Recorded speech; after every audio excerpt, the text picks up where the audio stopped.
we'll go ahead and get started here. Do we have any special prayers or anything else someone would like to share with us before we start the study? Hello, can you hear me? Yes. Yes.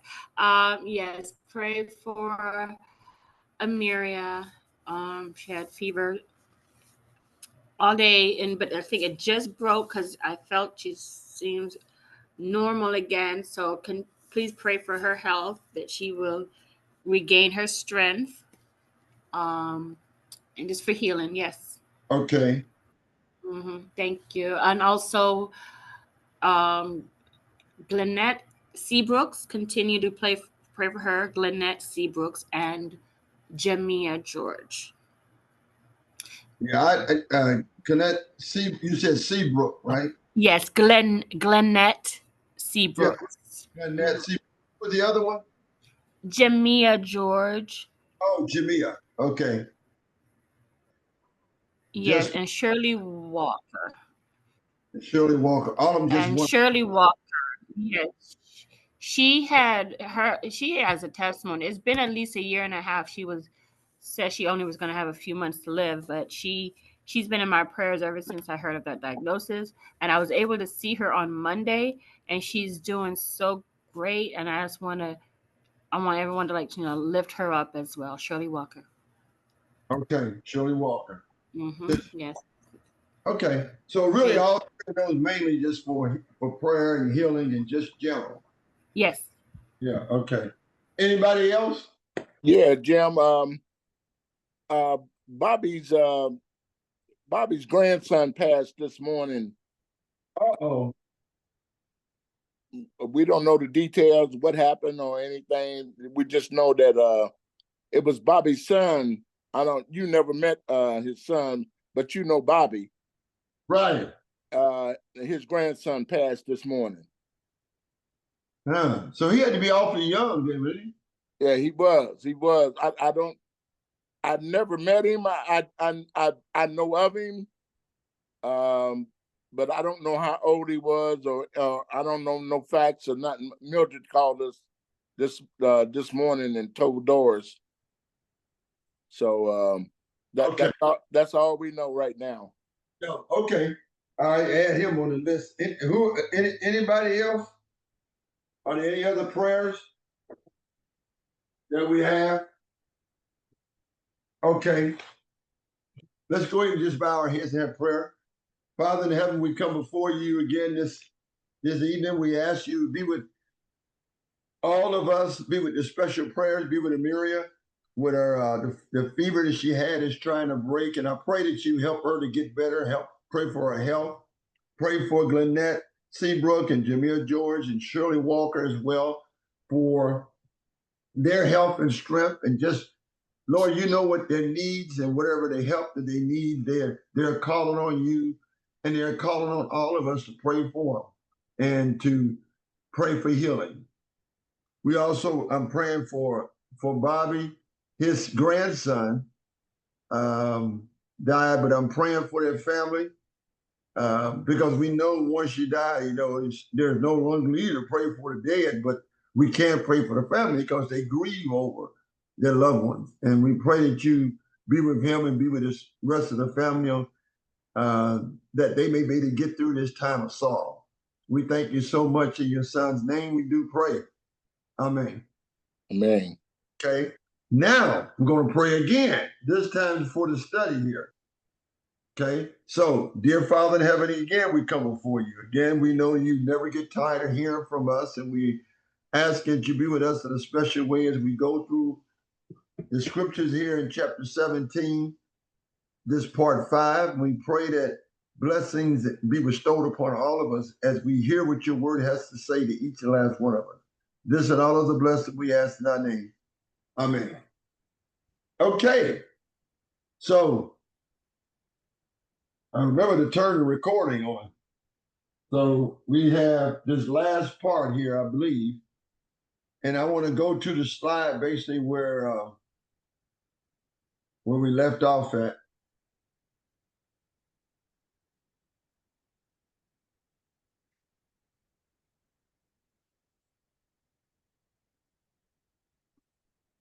course, this is the one when we left off on. So let me just go ahead and narrow it down.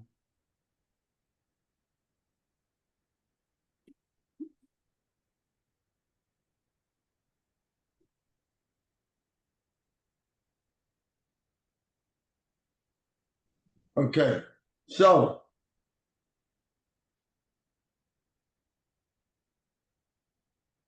let's go over to Revelation chapter 17. And we finished last night that verse 10. So let's go to verse 11.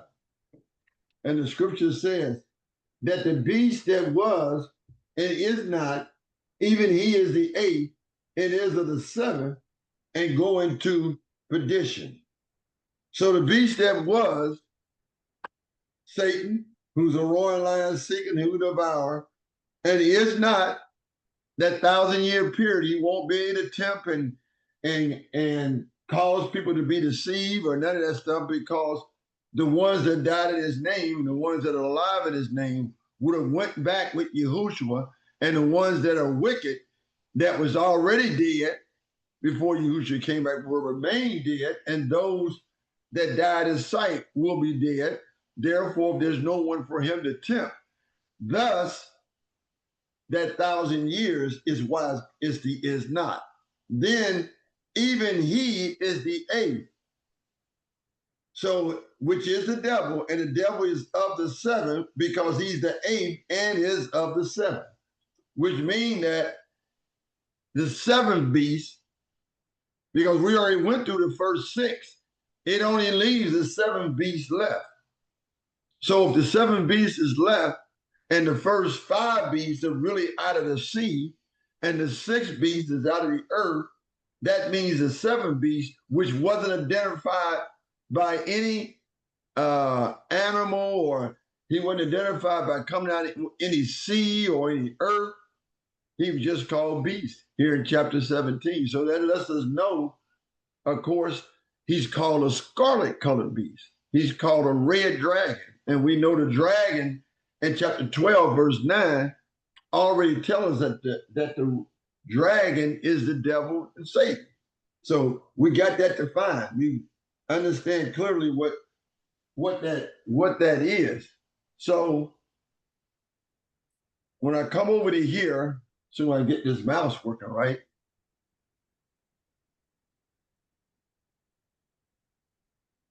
So I don't know how good you all can see this chart, but this is just a breakdown of these heads again. You look on your left side, starting from top to bottom on your left side, you'll see that the first beast, the lion beast, Daniel 7:3-4, he's also was called the head of gold. He's also was called the head of gold. Then the next beast, the arrow going down, goes to the Mede Persians. The second beast, he was called the bear beast in Daniel 7:3-5. But he's also called the ram with the two horns in Daniel 8:3-4. And then, of course, verse 20 tells us that it's the Mede Persians. Then the third beast, the leopard beast, Daniel 7, verse 3 and verse 6, you see there that it's a couple of things happen here. In chapter 7, verse 6, it says that 4 heads came out of this he-goat in chapter 7, verse 6. But then when you go to chapter 8, over in chapter 8, verses 5-8, and it tells us that there's a he-goat with a notable horn. And verse 21 tells you that it's the king of Greece, because Greece is identified in verse 21. But then you continue on in chapter 8, verse 8 and 22, it then tells you that there is 4 notable ones, which was the same as those 4 heads that's in that box that you see in Greece, which is the he-goat. That's from the he-goat. And then from there, it went down to the 4th beast, which was pagan Rome. And that beast wasn't identified as any animal. It was dreadful and terrible beast. there in chapter 7, verse 3 and 7. You notice 3 isn't all of them, because 3 is where it says that 4 beasts came up out of the sea. But now verse 7 tells you that that's the dreadful and terrible beast. And when you go further down in the 7, very at the end, there was 10 horns that came out of it. But then verse 8 tells you that a little horn came up, and he spake against Yah. So that's there in Daniel 7:8, and all that's there is in Daniel, the book of Daniel, between chapter 7 and chapter 8, and also chapter 2. But then there's a transition from Daniel 7 over to Revelation chapter 12, 13, and 17, basically. That transition verse was found there in Daniel chapter 7, verse 11, which we've talked about. Daniel 7, verse 11 says, I beheld, then because of the voice of the great words which the horn spake. So obviously it's talking about the little horn, because it spoke great things in verse 8. And then it says, I beheld till the beast was slain. And we know that the little horn is going to be slain. Revelation 19:20 says he's going to be thrown into a lake of fire along with the false prophet. So we know he's going to be slain and his body destroyed and given to the burning flames. So we know that from chapter 19, verse 20 of Revelation. So that's the transition from the little horn or the horn over into now in that box in the middle. You see papal Rome, which is the 5th beast, the sea beast. Revelation 13:1. Verse 13:2 says that it has the body of a leopard and the feet of a bear, and has a mouth of a lion. So it carried the characteristics of the animals in Daniel. And how we know they're not talking about those particular, they're not talking about this beast being any of those animals there, is because it reversed the order. In Daniel chapter 7, it is Babylon, the bear, the leopard beast, the leopard, then the great and terrible beast. Here is the opposite. They got the leopard first, then they got the bear in the middle, which is the same, and then they had the lion that's spoken of. So we know it's talking about the characteristics of these animals, which is the characteristics of this beast power. Just to give you example, remember what the scripture says about a leper. How a leper can't change his spots. Neither can the papacy change to who they are. Then over to the right is broken down to all 70s that we just covered are listed. I just went on a list them in order. First beast, Babylon, going up, Mede, Persia, they in succession, Greece, then pagan Rome, then papal Rome, then the United States, which is the earth beast, and then of course this last beast, which is the great dragon, the serpent, the devil, Satan. That's the 7th beast of Revelation 12:3, Revelation 17:3. So that's just, yes. I got something for you. Go for Revelation 17:11. Okay. Over there in Isaiah 27:1. Isaiah 27:1.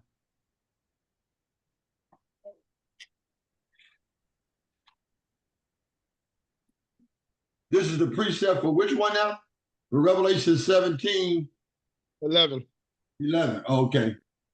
When it say in the day Yahuwah will with his sword and a great and strong sword shall punish the Leviathan, that piercing serpent, even the Leviathan, that crooked serpent, and he shall slay the dragon that is in the sea. Can you see the first part? Like where he say punish, when he was bound 1,000 years. Then with the We call those marks, the tailor marks, Which tally one? marks. As a serpent, the tally marks that show is a gap. And then it say, and he shall slay the dragon that in the sea. So you see that's after 1,000 years, toward the end of it. Oh, I see you saying. Okay. Yeah, because when they say he will punish a Yeah. 1,000 years, and then after 1,000 years he come back, and then he'll be slain.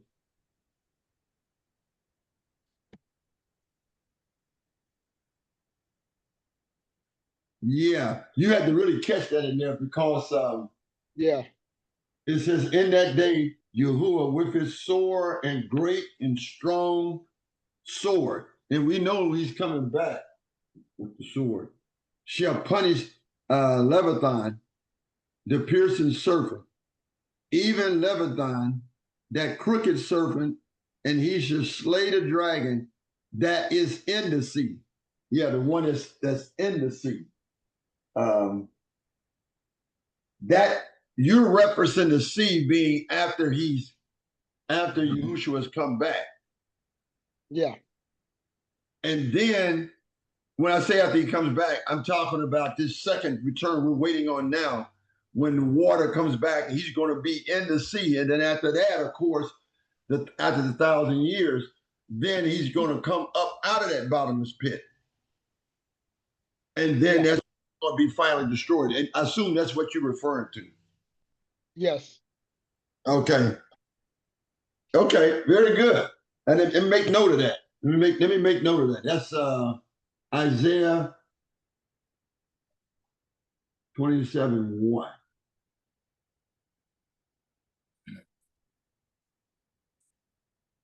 Okay. Very good. All right. So let's look. Now we're going to go into these 10 horns. If I can get this to come up here. All right.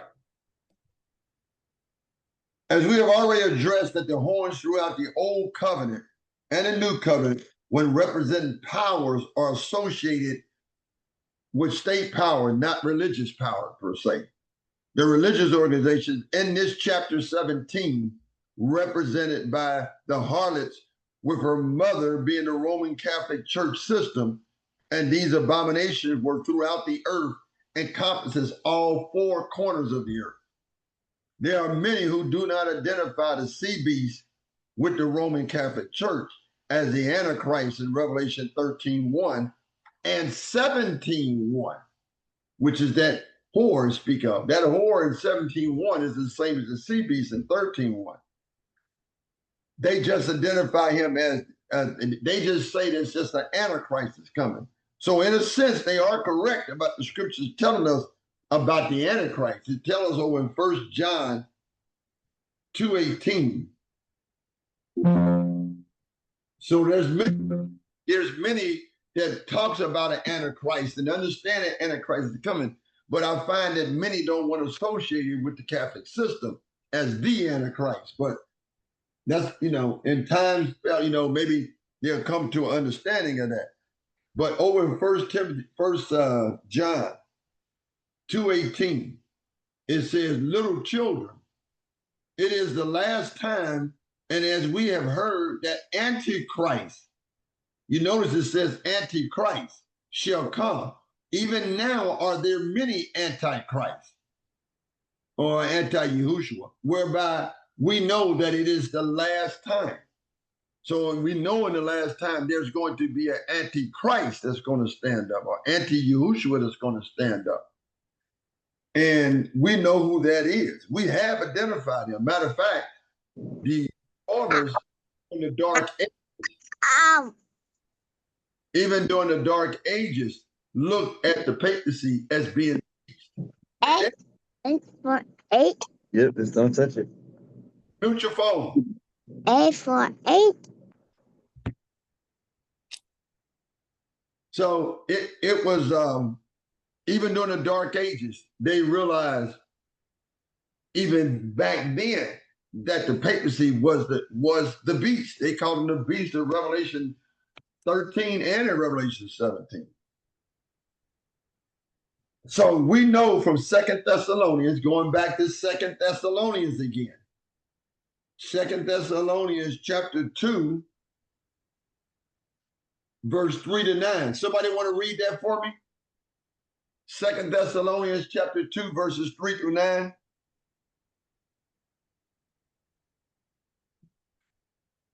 Someone has that? Let no man deceive you by any means, for that day shall not come except there come a falling away first, and that man of sin be revealed, the son of perdition, who opposeth and exalted himself above all that is called Yah, or that is worshipped, so that he, as Yah, sitteth in the temple of Yah, showing himself that he is Yah.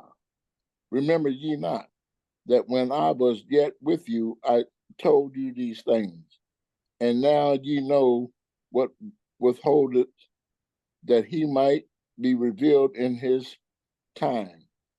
For the mystery of iniquity doth already work. Only he who now letteth will let until he be taken out of the way. And then shall that wicked be revealed, whom the master shall consume with the ruach of his mouth, and shall destroy with the brightness of his coming, even him whose coming is after the working of Satan, with all power and signs and lying wonders. You see there in verse 9, it says, even him whose coming is after the working of Satan. And I already mentioned that before, that this is two separate entities in there. It's speaking about the one that's come, that even him, that's the man of sin. That's the one that's opposing and exalting himself above all that is called Yah, or that is worship, so that he is Yah, sitting in the temple of Yah, showing himself that he is Yah. And it's already been identified. And we know that the papacy does that. He considers himself as being the vicar of Yah. So therefore, we know that the sea beast, who is the woman of Revelation 17, who is the whore of Revelation 17, we know is also the man of sin, is also, he opposes and exalts himself above Yah, and he is the other one that's coming after the workers of Satan. So therefore, we know who that is. Without a doubt, we have an understanding. So many identifying marks are in these texts. For example, verse 9 has the two separate entities that we talked about. But further studies, as we've mentioned in other messages, are that the sea beast will rise back to power and be over all the kings of the earth. Revelation 17:18. So it will have a religious organizations or leaders of these organizations, which represent the church, and the horns of the earth, which represent the state. So the United States is the sixth beast, forcing many to worship the fifth beast, which is the papacy, which ultimately ushers in the seventh beast, who will appear as an angel of light. And we know from 2 Corinthians 11:13, I just want to go back to that again. 2 Corinthians chapter 11,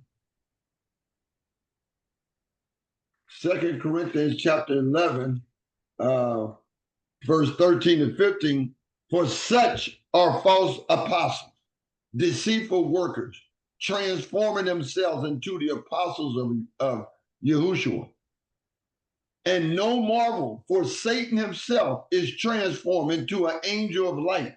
Therefore, it is no great thing if his ministers also be transformed as the ministers of righteousness, whom end shall be according to the work. And every time I read that, I can't do nothing but go back to Revelation 18:2, when it talks about, and he cried mightily with a strong voice, saying, Babylon the Great is fallen, and has become the habitation of devils, and the hold of every foul spirit, of a cage of every unclean and hateful bird. Every time I read that, I think of that. Thus, the complete mystery of iniquity will unfold before the eyes of the earthly inhabitants. The world will worship and wonder after the one who gave power to all the beasts, and the fifth beast as well, the papacy, the sea beast. This will eventually lead to the final of it all right before the return of the Lamb of Yah. And in chapter 17, you'll see that they fight against the Lamb of Yah in verse 14. So it's right up on us, man. It'd be right up on us. Therefore, as identified in chapter 12, which we didn't get into because we get ready to do it now, it addresses the same thing as here in chapter 17, and that is those 10 horns. Remember, the 10 horns in chapter 12 was attached to the red dragon, which is the same as the 10 horns attached to the scarlet colored beast. So the question is asked, well, who are these 10 horns? Well, as to see it, they would have to be, and horns always represented power. What you see right here is what they call the Club of Rome, the 10 kingdoms. I'm going to go into explanation of that in a few minutes. Now, this was put together sometime back in 1968. So this is like 67 years ago, almost 70 years ago, which means that it may not necessarily be lined up in the same fashion. I do believe, if you notice something, how United States is number 1, how Europe is number 2. That's just very interesting, because the earth beast is going to be the one that's going to bring everything. So 1 and 2, North America and Europe. So the first one is NAFTA, which is America, Canada, and Mexico. They've been put into a group. I'm going to explain the Club of Rome in a minute. I'm going to give you who they are first. The EU, the European Union, countries of the European Union, Western Europe. It's Western Europe you see there in the yellow as a whole. Number 3, way over there to the right, you see is Japan. 4 is Australia, New Zealand, and South Africa, that you see kind of in the reddish color. Number 5 is Eastern Europe, Pakistan, Afghanistan, Russia, and the former countries of the Soviet Union. Number 6, Central and South America, Cuba, and the Caribbean islands. Number 7 is the Middle East and North Africa. You see there in the green. Number 8 is the rest of Africa, except, of course, South Africa, because this is in the 4th kingdom. The 9th is South and Southeast Asia, including India. And then, of course, the 10th is China, which includes Mongolia. And the islands of the seas that you see down in the purple, right above Australia. For the most part, they fit in with the closest region.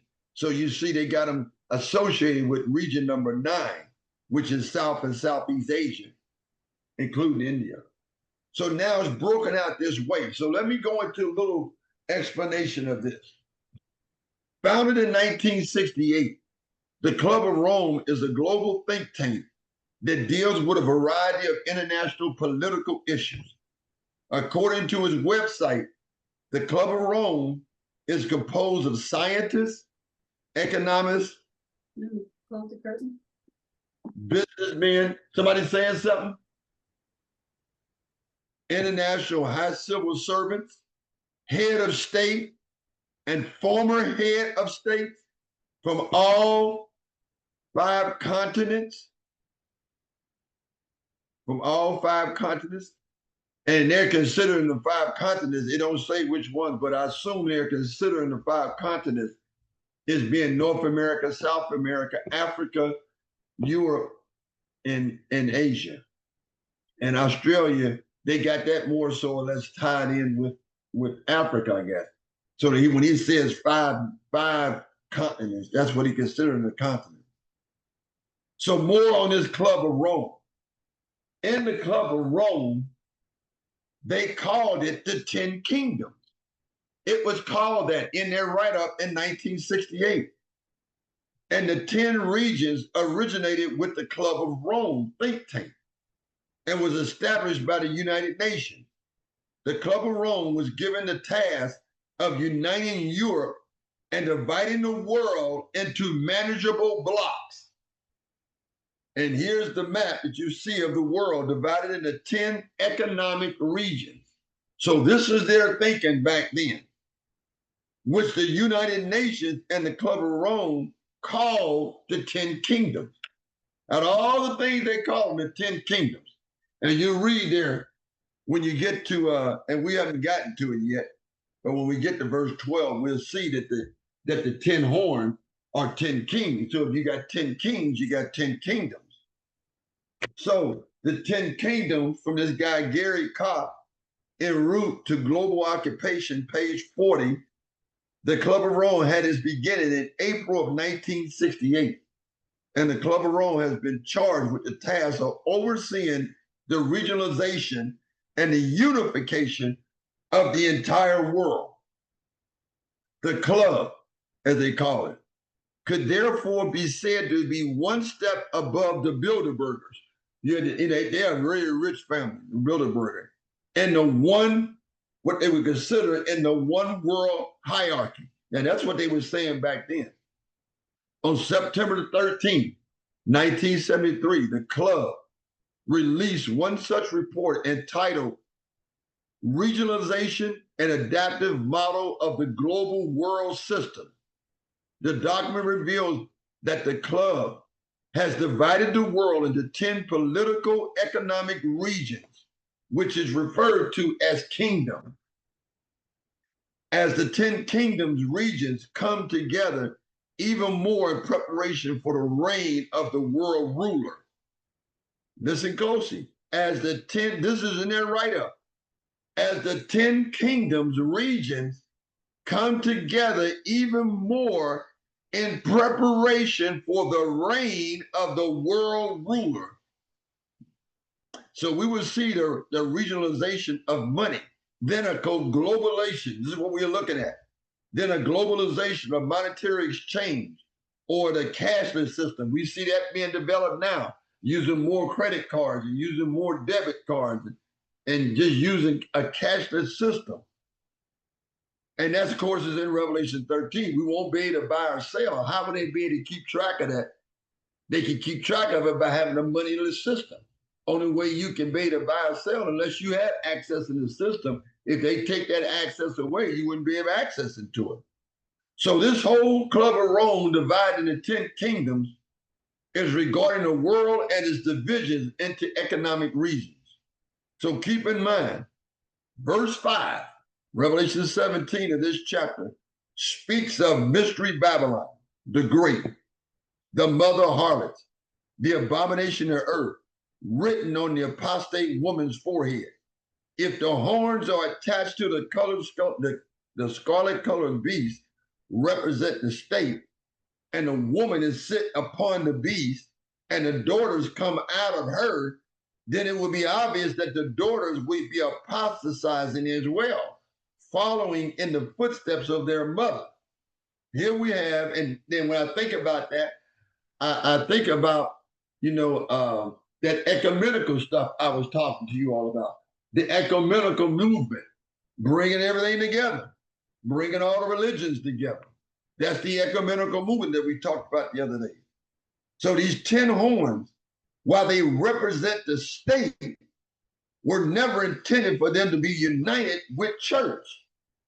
And by being controlled, the kings of the earth, the horns being controlled by this one leader, which we know who is going to be, that in turn brings church and state back together again with the help of the earth beast that is like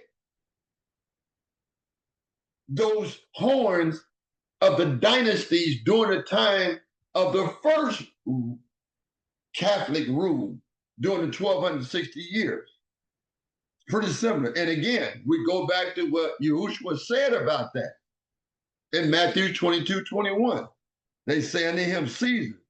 Then said to them, render therefore unto Caesar's the thing that belong, that which are Caesar's, and unto Yah the things of Yah. Never bring those together. They're separate. What's of Yah is of Yah. What's of this world is of this world. So they're to stay separate, but it's coming back together. So if it's coming back together again, it's going to be just like it was in the Dark Ages. It's going to be the same. I hope this is making sense to you guys. It's going to be the same. Thus, implying that service to Yah and civil or state should remain separate, not to be intermingled. This is what the iron and clay represent. In Daniel 2:32-33 or 42:43, church and state or government and church, they should be separated. So if you go back and look at Jeremiah 18:1-8, where it talks about the iron and the clay, we know in Jeremiah 18:1-8, it mentions of the potter, how he had a vessel that he made of clay that was marred. Then he made another vessel which seemed good to the potter. This vessel here, come together of state and church, is like it being marred. The church is being marred because you have a church system that is showing dominance in the whole political realm of the world, just like in the Dark Ages. It's coming back again, guys. It's coming back again. So the question presented to Jeremiah by Yahuwah was as follows in Jeremiah 18:6. O house of Israel, cannot I do with you as the potter, saith Yahuwah? Behold, as the clay is in the potter's hand, so are ye in my hand, O house of Israel. Yah molds his assembly. He molds his people, those that come to him and want refining. He molds them. When we get time, read Romans 9:20-26. We are his children. Thus we are to be molded as clay by the potter. Yahushua, our potter. See, this system don't want to be molded by Yah. They want to control the entire system of the world. They don't want to be molded. They don't want to be conformed to Yah. They want to be conformed to their own control. And that's where the problem, that's what a huge problem is. So again, this clay, if we look at the clay as being the assembly or Yah's people, but being molded by Yahushua, we will not be marred. We won't be marred. 2 Peter 3:14 says, wherefore, beloved, seeing that ye look for such things, be diligent, that ye may be found of him in peace, without spot, without being marred, and to be blameless. That's with the clay. Then with the iron in Deuteronomy 4:20, it states the following, but Yahuwah hath taken you and brought you forth out of the iron furnace, even out of Egypt, to be unto him a people of inheritance, as ye are this day. He's relaying to Egypt as an iron furnace, just like the day when we come to this time where it comes all together like what we're speaking of. We're going to be in an iron furnace, but Yah is going to bring us out of that furnace. He's going to bring us out of that furnace because we allow him to take the marred, take the spots that we had, and to mold it to the way that we had to be, so that when we come to this iron furnace time, we'll be able to endure because we allow him to conform us, to mold us to what he wants us to be. So here it appears that the iron in this instance represents the government or nation or state, Egypt. And of course, a state is the nation or territory considered as an organized political community under one government.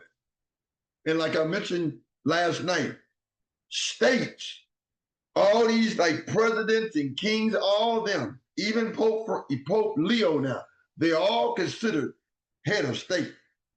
They all are. So thus the state or nation recognized in this text was the nation of Egypt. Therefore, we can conclude that iron in the context of Daniel 2:32-33 and 42:43 are referring to state or nation. And in Daniel 43:2-43, and whereas thou sawest iron mixed with miry clay, they shall mingle themselves with the seed of men, but they shall not cleave one to another, even as iron is not mixed with clay. So nations should not mingle with miry clay. Miry from the root word meaning H2916 figuratively means calamity, dirt, mire. Also, a primitive root word of that is H2894, meaning to be swept away. We do not want to be without. If you go to 1 Thessalonians, chapter 5, and we have read this verse before, 1 Thessalonians chapter 5, verse 23, and the very Yah of peace sanctify you wholly, and I pray Yah, your holy Ruach and soul and body, be preserved blameless, without mar, without spot, without damage, unto the coming of our Yahushua HaMashiach, or our master. We find corrupt churches, not the true assembly, which remain molded by Yah, will try in the last days to mingle together with the nation and state, which nations are state. And this will be a worldwide disaster. And they will eventually be swept away when Yahushua returns. That's the primitive root word meaning of miry, H2894, to be swept away. And that's what's going to happen to them. They're going to be swept away when Yahushua comes back. Revelation. Everything lines up. Revelation 17:14 will tell us that when we get to it. So we have the example of church and state, separation from the references of the iron and clay. Thus the heads represent the civil and political powers, and the horns as well represent the leaders as well as power. So therefore, these 10 horns are of a state nature, kings of the earth, and are controlled or reigned over by the woman or Roman Catholic Church system. And at this point, the iron and clay has mingled. These 10 horns have joined with the church, and this is what formulates the beast system, and eventually be swept away. Also, this is not to insult or discourage anyone here or anybody online representing when I talk about these churches. But the scripture says that their mother, she's the mother of harlots. I'm just going, and if you dig deeper, the harlots are those that came out of Babylon, that came out of Mystery Babylon, that came out of Rome, which is all those ones that came out of the system to eventually form the Protestant movement. But even the scriptures say we must come out of mystical Babylon. Anything that diverts us away from following Yah and not being obedient to him. Revelation 12:17, Revelation 14:12, Revelation 18:4, Revelation 22:14. Verses we already read before many times. But to give you what thus said Yahuwah, please take what Yahuwah gives you and study for yourself. As a watchman, I feel responsible, me personally, to witness, and the purpose of preaching and teaching. All of us should feel that way. We all should be preaching and teaching. We all should be out there to give information according to the scriptures, to edify, to build one up. That's what edifying means, to build each other up. Male and female, to build each other up.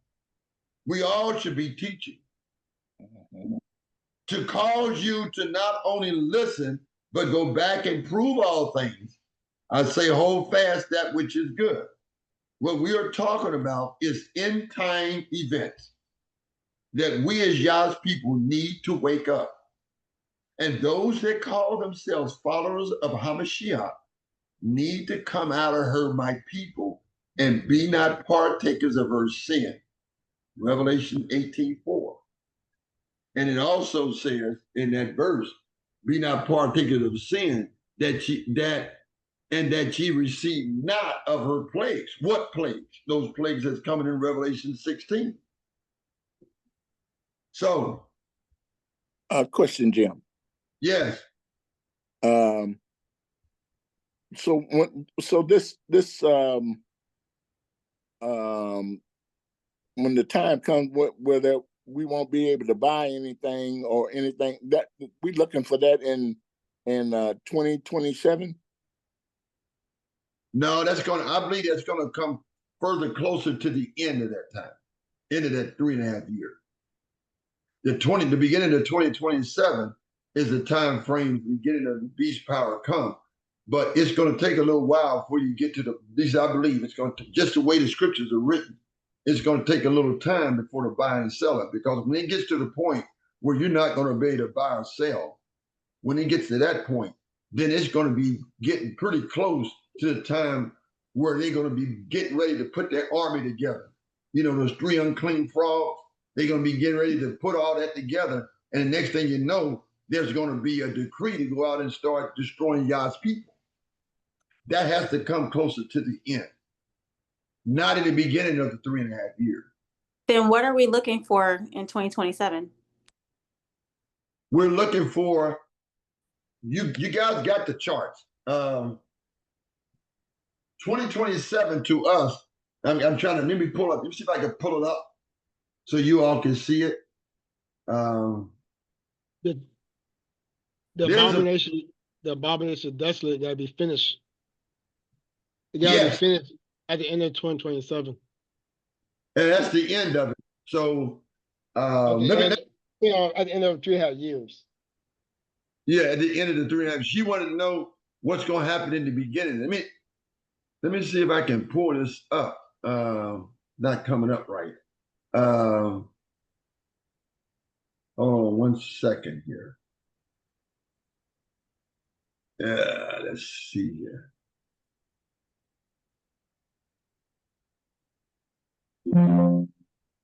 You all probably see this on the screen here, probably.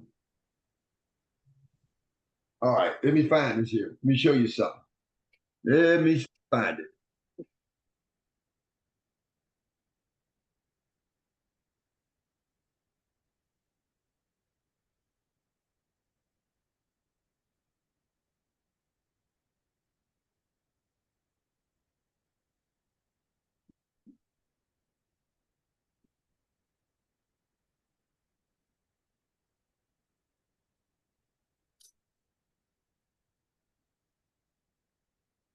Okay, I'm almost there.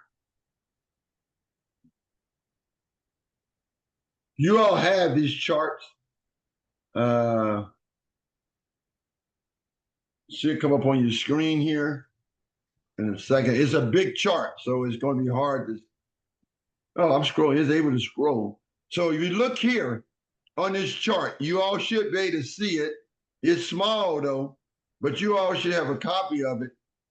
But if you look here at this chart and you see where it says on the top left up there, and it's got a number 5 next to it, it says abomination. But then right below it, you see going all the way across, it says 1,260 days or 3.5 years. If you look down below that vertical line, it says that the 7th seal will be open. So there's going to be silence in heaven. The judgment begin at the house, the sanctuary of Yah. You don't actually see that, but this is what's going to happen. The deadly wound is healed. The wicked are be revealed. So one of the big things that you see right there, do you all see the reference 57 where it says judgment with mercy? Do you all see that? Yes.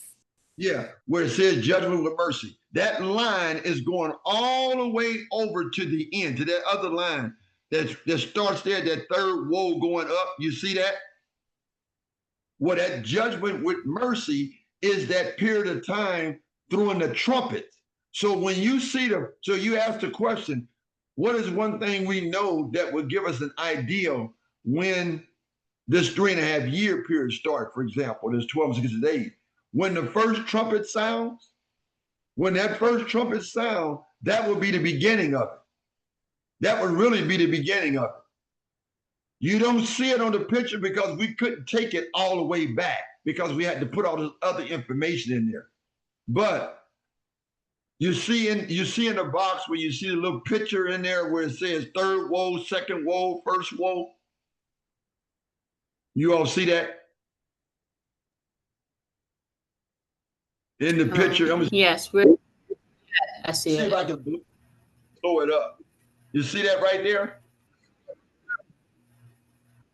You see where it says third woe, second woe, and first woe? Yes, I had to zoom in. Yes. Okay. Now, if you notice, you got all there's 7 arrows. You see in the bottom, there's 7 arrows. That represents each one of the trumpets sounding. Well, that first arrow, the one that says trumpet 1, that trumpet 1 really goes all the way back to here. But the reason why we didn't show it like that is because I had to show all this other information that you see right here where, you see where it says 7 trumpets? See that? Yes. The 7 trumpets start at the beginning of the 3.5 year. If you go back up, going back up, right here. You can't see this cursor, can you see this cursor? I No. saw it. Go move Yes. it, put it back down.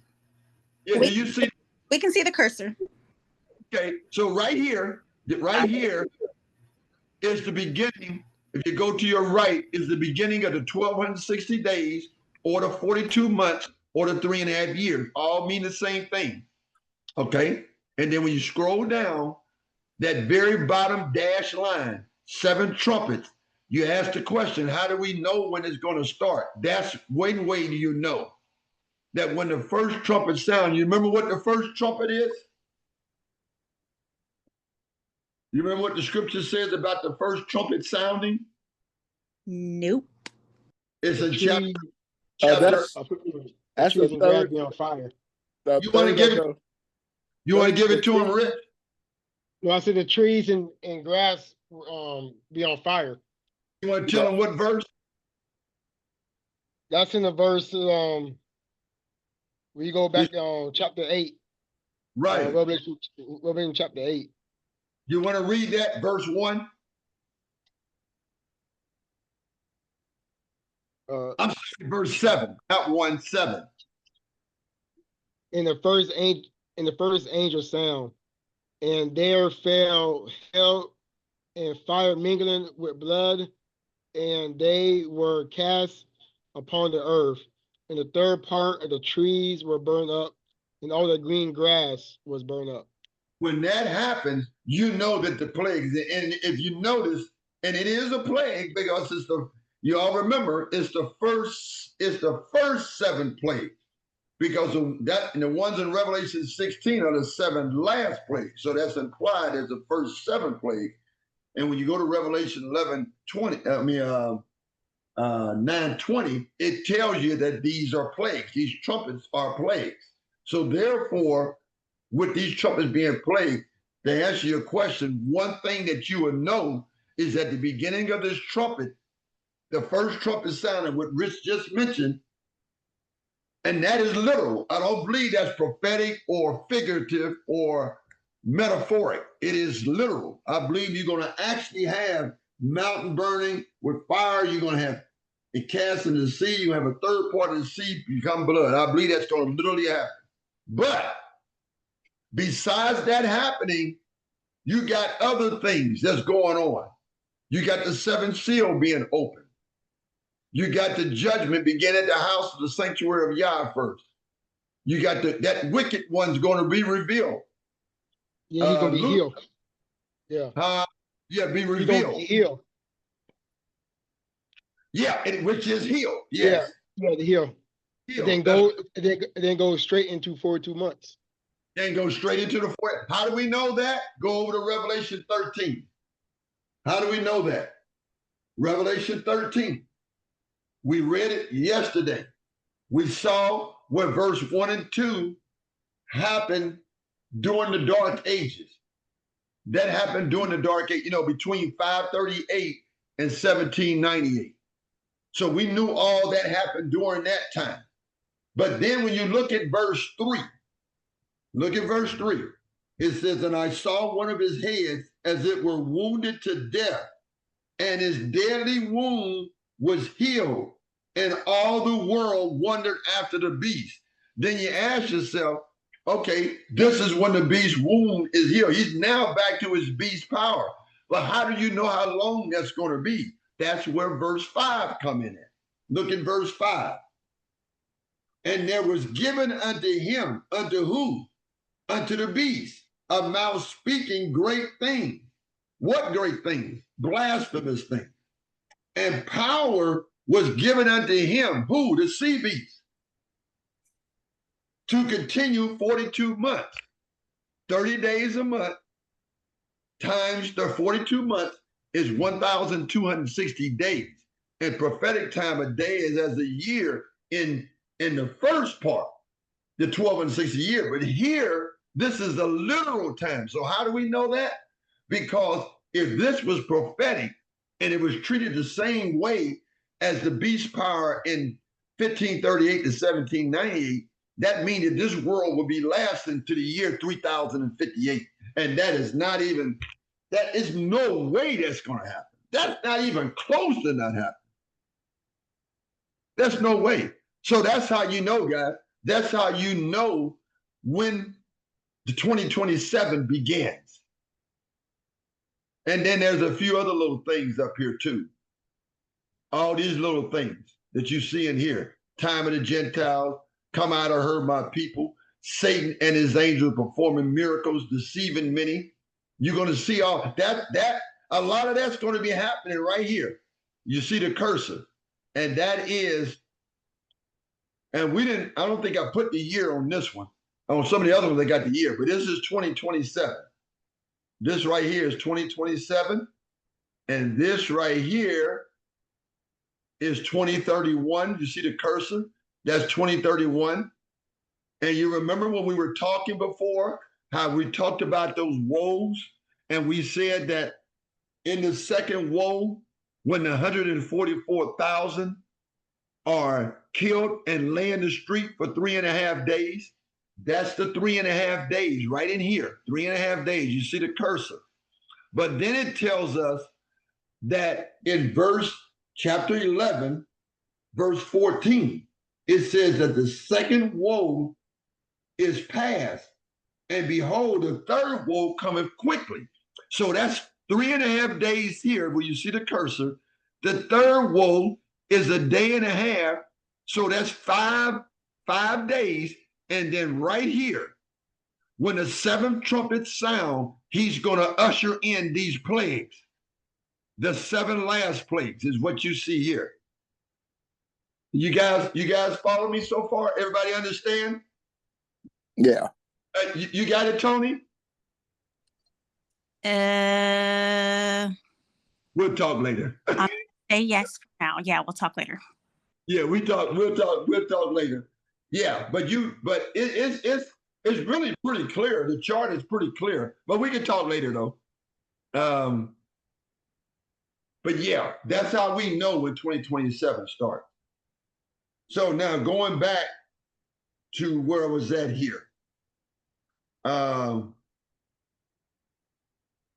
What is very hurtful about this is that I know I have relatives and friends that are tied up in the different organizations and groups and camps and denominations. And I was tied up into it myself for years.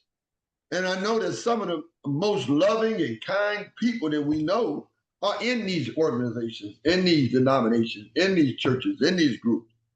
in these camps, whatever. When the scriptures speak about coming out of her, some will, but for some reason, many will not. And it will be to their detriment. We've already read Isaiah 9, 15 and 16. We don't have to read it again.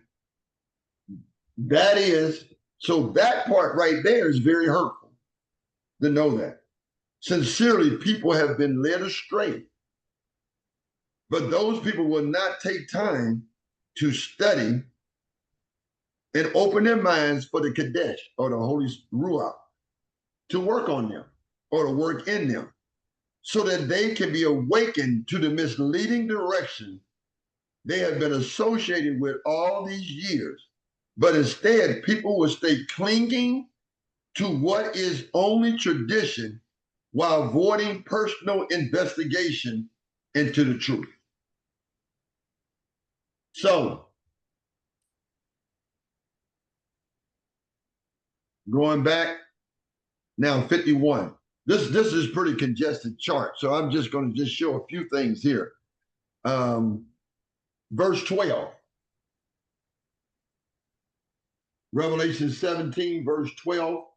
That's the one that says, and the 10 horns which thou sawest are 10 kings, which have received no kingdom as yet, but receive power as king 1 hour with the beast. So these 10 horns, which we already said is some kind of state political type power, have received no kingdom as yet, but power as king 1 hour with the beast. In order to be kings, there must be kingdoms associated with the king. Today, no kingdoms have been given for these 10 horns. At some point, these kingdoms, if they apply as shown in the Club of Rome format, will receive power for a little time as king for an hour or a period of time. Because you notice in 1712, you notice if you look, I'm going to go to the mouse again. You can see it. It says right here in 1712, as kings 1 hour, Revelation 1712, is go down to these 2 asterisks down here. The 2 asterisks is G 5610. An hour could be literally or figuratively a day or instance or a season. So I believe that this is not necessarily 1 hour. I do believe it is a short time. You know, we went through how we can identify what is figurative, what is literal. There's no such thing as some symbolic number. That doesn't make sense. There's no such thing as the number 7 really means number 3. That doesn't make sense. Hey, but So, yes. I always thought that hour with the beast is the same as the hour of temptation of the last 7 plagues. I always thought that tie in, that 40, that with 45 days, that short space when Satan during the time before Satan gets his kingdom. Yeah, but it could, but this is the starting of it. It could. Yeah. You look at this, you see where it says plague 1, and then it says plague 7. I actually say 45 days, but we know the plagues are actually 40 days, right? Yeah, 40 days. Yes. Yeah, so short period of time, yes, that could apply to that though, Rich, because it's going to carry on into the plagues. So the hour of temptation, but the only problem when it says hour of temptation, that means hours of temptation, hour of trials, things that's going on. We know that the righteous won't be tempted. I mean, well, they won't fall for anything because they're going to be protected, right? Yes. So there will be, that's why I look at this hour of temptation, this hour of trials being more up until the time where the plagues start, because we're still in a period of mercy. We're still in a period where Satan and his little cronies are going to be trying to get people still to bow down to him. And that's not going to stop. When they get into the plague, it may still try to do the same thing, but the only difference is that there will be no killing of Yah's people there. They'll be protected. Because once he says, he that is unjust, that'll be unjust still. He that is righteous, that'll be righteous still. He that is holy, let him be holy still. That happens right here. That's right at this, right before the plague start, right here. So once they enter over into these plagues, once these plagues start, the righteous, according to Psalms 91, is going to be protected. So I don't see really how the temptations and trials and stuff going to be for them, because they have already been chosen for the kingdom. But there will still be, Satan will always be trying to tempt and do things. That's his nature. But how it affects the righteous, it won't affect them at all once they get into the 7 last plagues. You know what I mean? Yes. Yeah. Once they get over there, I don't see how it's going to impact them. So, verse 12, this 1 hour can have different meanings. A few of those meanings is a certain definite time or season. We know it ain't a season, but it could be either. And a 12th part of a daytime, we know not that probably. Many historians and theologians have debated over the actual meaning of this 1 hour in this verse. But when you look at the context of this verse and realistically put it into perspective, the first meaning, a certain definite time or season, have more credence. And realistically, who rules for an hour? Does anybody rule for an hour? No. So realistically, there's got to be some very short time frame for whatever reason, whatever it may be. Does it seem logical to be exactly 1 hour? No, that doesn't seem logical. We do not know that the time will be. We do not know that the time will be short, because following this verse, they all give power to the beast, the devil. In other words, when I say to be short, really don't know how short it's going to be. It's going to be short, but we just don't know how short. Because remember, we already read it's going to be a short space. And a short space means a little time. So there's going to be some little time between verse 10, where it says that the 7 kings are fallen, one is, and the other is not yet come. And when he cometh, he continued for a short space. And we already defined that yesterday. Short space is not the same like in Revelation 12:12, a short time, because a short space is actually a little time, very little. And we know 40 days is little, 45 days is little. When you take a reference of those days to the time of 3.5 years, now let's talk about how long this earth been here. That is very little. It's very small. So when we get down there to the time when Yahushua will close this thing out and say who's unjust and holy, and he's coming quickly, the time is very short. It's a short space, is what it is. So if it's a short space, then most likely that 1 hour, that 1 hour of time is going to be a very short space, which could be a day, 3 days, 5 days, whatever the time frame in it. It could be whatever it is in there. But even if it lasted the whole time, which it will until Yahushua will come, how I know that is because when you read in the plagues, Satan gathered his army up, the 3 unclean frogs. That happens further down into the plague. That's the 6th plague. That means they are all united. So up into the 6th plague, they were gathering them all together. They are all on the same page.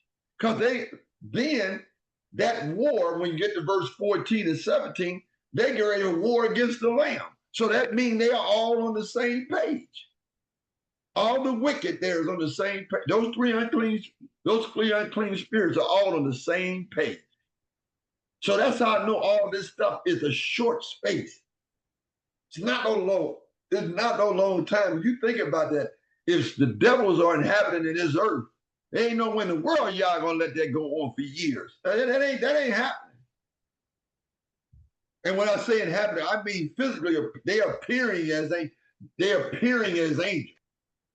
I mean, as people, or whatever they're appearing as, to deceive people. Y'all ain't gonna let that keep going on. when the witch of Endor came up, she didn't last long, you know. But obviously this is going to happen. And you think about how people's mindset is. If people are so focused on the things of this world, and it takes a sight, some spectacular sight, some miracle, which Revelation 13 talks about, that the earth beast is going to perform miracles in front of the inhabitants of the earth to try to get them to give image to the beast, then that means that it's going to be something spectacular in the eyesight of the wicked to attract them to him. They don't have to be here forever and a day for that. All they need to do is do it a few times, and people are going to be gravitating to it. You can just see it. And you heard me mention this before. If Pope Francis raised from the grave, I'm telling you right now, this world's going to go crazy. It's going to go crazy. And I'm talking about just the Catholics either. I'm talking about worldwide. That would be a spectacular scene. That would be a spectacular scene. That would be like Revelation 13, like Revelation 13, 13 and 14 says that he does his great wonders, making fire to come down from heaven on the earth in the sight of men, and deceiveth them that dwell on the earth by the means of those miracles which he had power to do in the sight of the beast. This thing is going to be real. This is real. I'm telling you, by studying Yah's word, by continuing in his word, you begin to see how things come together, especially from studying his word, and you can see and recognize something occurring or something happening. You can basically follow it from then. If based on our understanding of Revelation and the actual trumpet sound as we think they're going to sound, if you follow it, we should be able to follow that through. Even though you may be individuals out here that's going through different things. We'll be like we are now. We'll be where we at, wherever we at, and however Yah moves us. But rest assured, there will be some things that we will see. We'll be in it, but not of it. There will be things that we will see, but we're going to stay strong in Yah. That's what we're going to do. We're going to stay strong in him. But everything you see on this little chart right here, all this stuff is confined within a 45-day period, basically. This is really serious. This is a serious matter. Very serious. So another important fact I would like to address is that we know these horns are kings.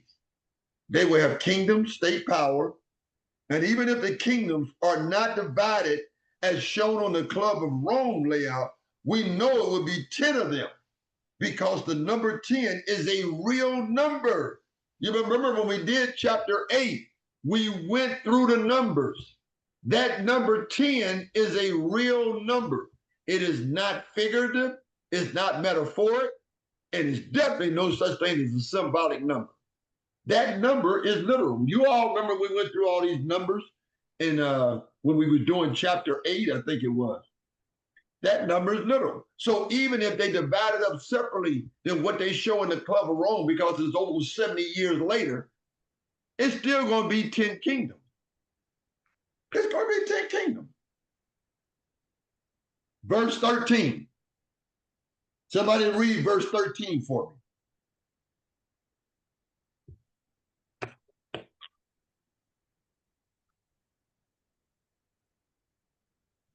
I'll read it.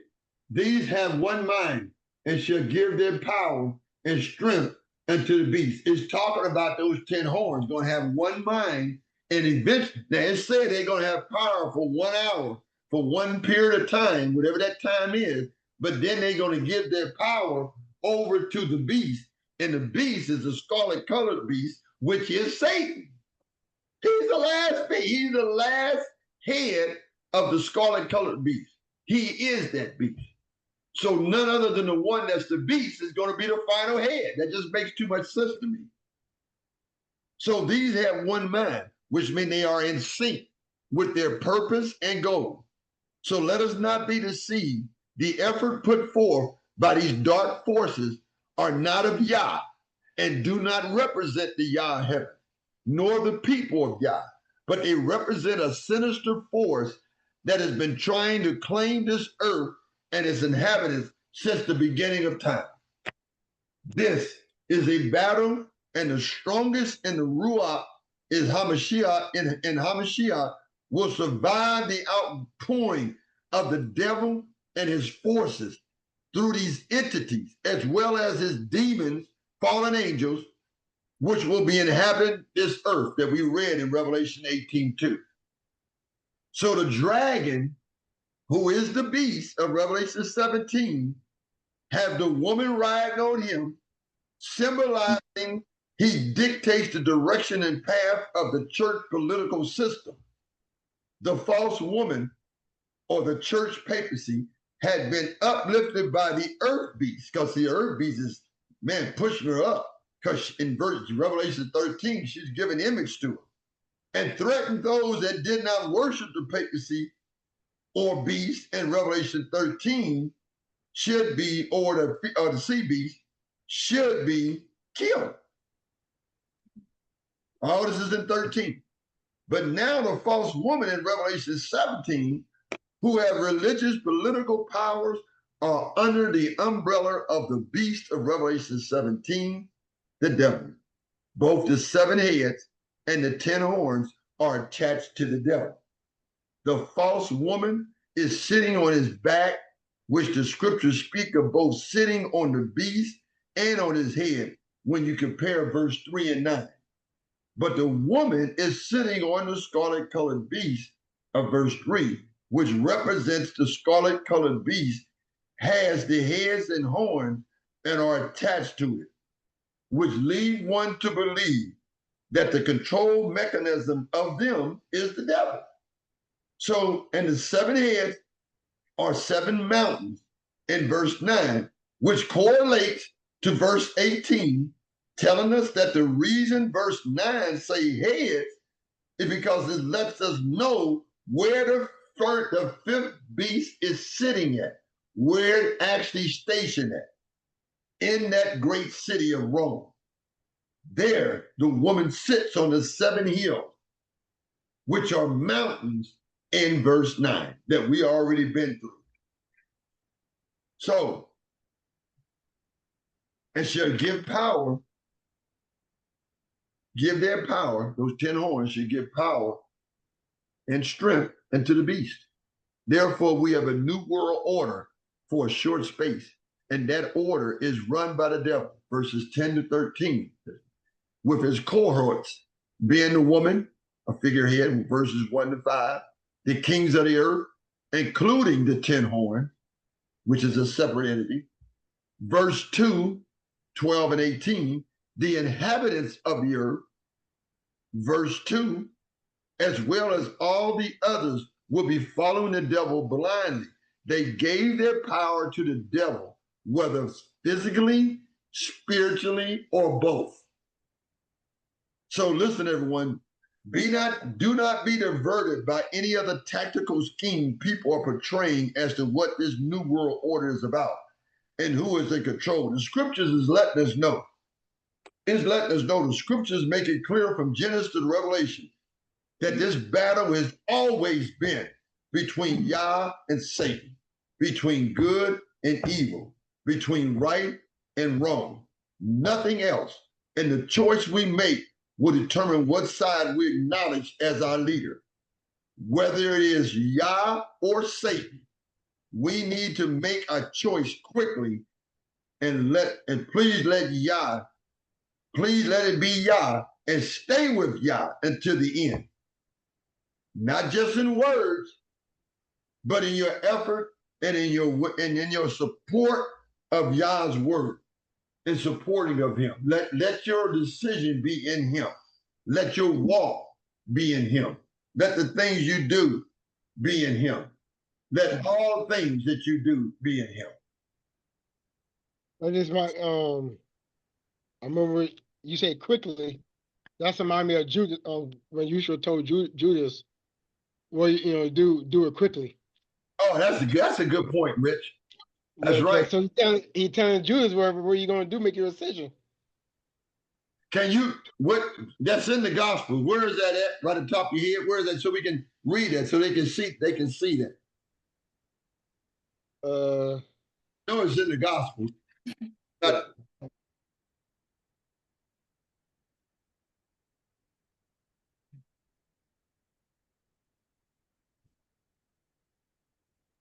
John 13:27. John 13:27. You want to Yeah. read? And after the sop, Satan entered into him. Then said Yahushua unto him, that thou do it quickly. Reading that, Richard? What chapter? Let me I can start with 26. It's John 13:26 in verses 27. Okay, start. Stephen was all happy a while ago.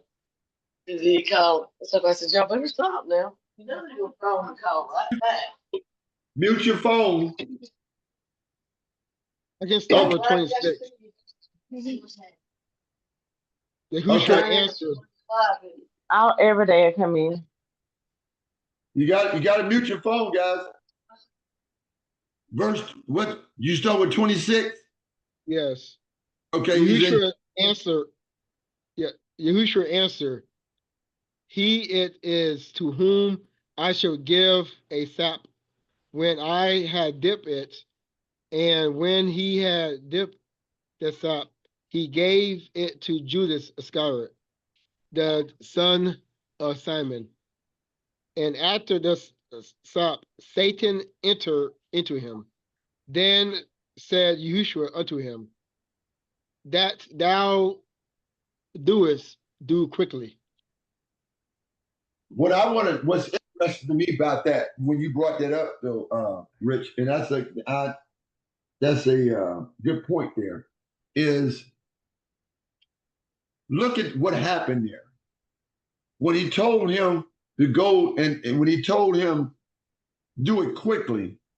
What happened with Yahushua within that time, almost within those few days or so? Because that's within that day, right? Because that was right before the betrayal, the denial, to say.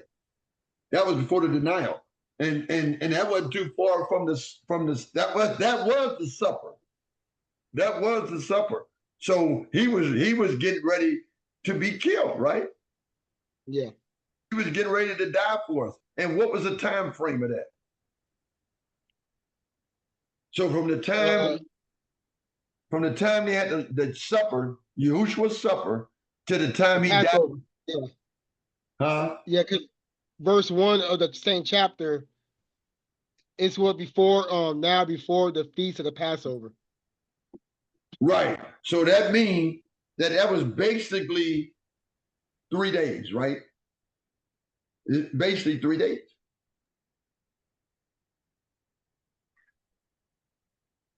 That's what I was saying. Go ahead. No, go ahead, Rick. Go ahead. No, I think it was yesterday when we were talking about the son of prediction, and we were talking about Judas. Yeah.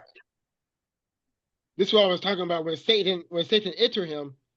Then when he mentioned about the son of prediction, he's already passed. So Satan is inside Judas, working in him. Right. So I'm just going back to chapter 11 here. I got to look at something here.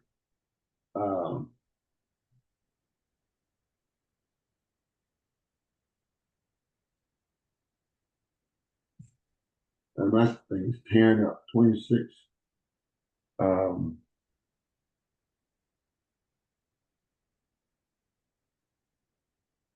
Yeah. So that just seemed to be very critical time when he told me quickly. And I look at that quickly time. That's like 3 days. You know, he's at his supper, and then he turns around, and then basically on the third day he dies at Calvary, right? So basically it was 3 days. It was pretty quick. It says Pretty- speedy in the coordinates quickly. It means expedient, right? Yeah. Yeah. Yep. So anyway, thank you for that. Chapter 17, verse 14. These shall make war with the Lamb, and the Lamb shall overcome them. For he is Lord of lords and King of kings, and they that are with him are called and chosen and faithful. So all the evil forces battle with the world united there in Revelation 16:12-16, and then 17:13, when they're all gathered, because the verse 13, they gave all their power to the beast. And the beast is Satan. And Satan, in turn, in chapter 16, is one of the three unclean spirits, one of the three unclean frogs, right? It was Satan, it was the devil, Satan, it was the beast, this church system, and then the apostate system, which is the religion, is the political or civil system, and all together they formed this union to go against Yahushua here in this verse 14. So the final stages of the age-long warfare against Hamashiach and his people now begin. It's getting ready to start. It's began. This stage of the conflict terms the battle of the great day of Yah Almighty. Revelation 16:14 is described more fully in Revelation 19:11-21 when he comes back. Things that's happening. So explained even more fully there. So under the sixth plague, preparations are made for the battle. But Revelation 16:12-16, that's where it's at. But it's fought under the seventh plague, because that's when it's done and Yahushua's coming back. And that's when the destruction is going to happen.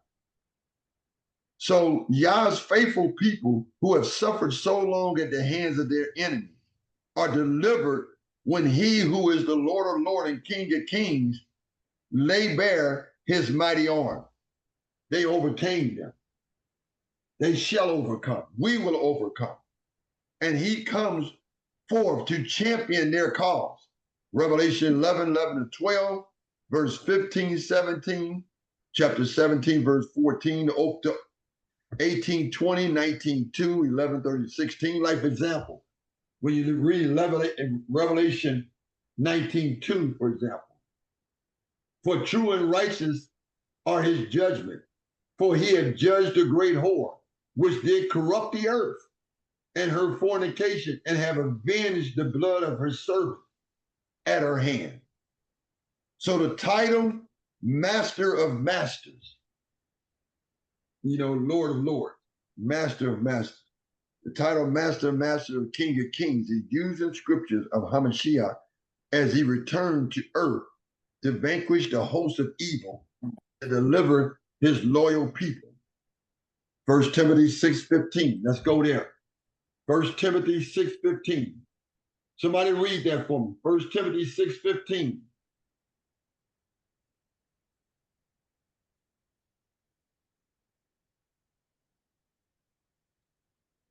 I got it. Okay. Which in his times he shall show who is the blessed and only potent, the King of kings and masters of masters.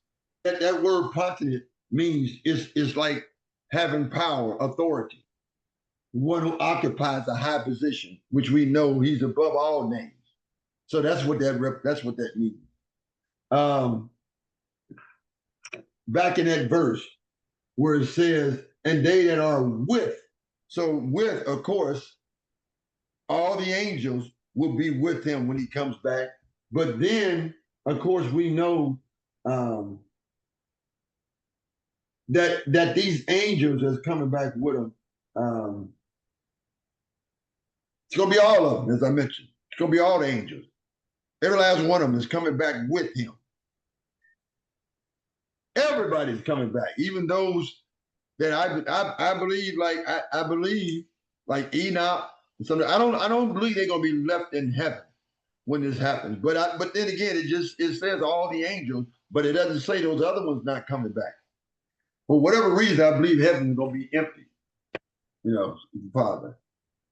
But that's irrelevant as far as us concerned, other than the fact just having information. We know that the scriptures tell us that all the angels are coming back. We know that for a fact. And then it says call literally means to invite. The new covenant or the testament obtain eternal salvation. Matthew 22, 13, and 14. Chosen, or selected. Not all who are called are qualified to be chosen. For distinction between called and chosen. When I look at various verses here, when I look at Matthew 22, 14, for example, when I look at Matthew 22, 14, Matthew 22, 14, for many are called, but few are chosen. Many are called, but few are chosen. So when you get time, read Ephesians chapter 1, verse 4, read 2 Thessalonians 2, verse 13, read 2 Timothy 2, 4, and also James 2, 5. When you get time, read those. And then in that verse, it talks about the faithful, trustworthy, believer, sure. That's what the word means, G4103. Those who have been chosen must remain faithful even unto death. We know that from Revelation 2:10, those ones that remain faithful during all that persecution during the church of Smyrna. See, because you know, some of us is gonna go through the flames, man. We are. He calls us to him. Again, not all are chosen. Why they're not all chosen? Because all of them are not faithful. They're not faithful. In other words, those who once entered into experience of grace through faith in Hamashiach must remain in grace if they are to be eligible to enter the kingdom of glory. If you go to Ephesians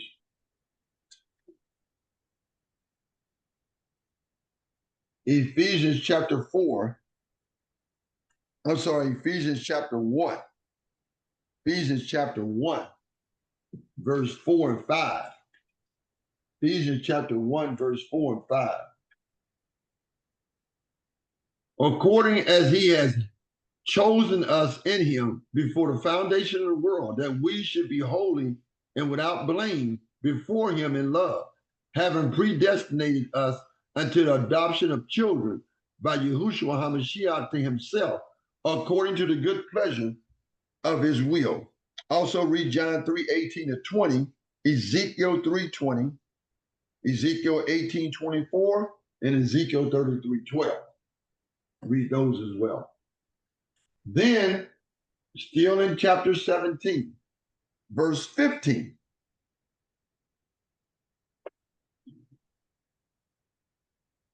Hold on one second here.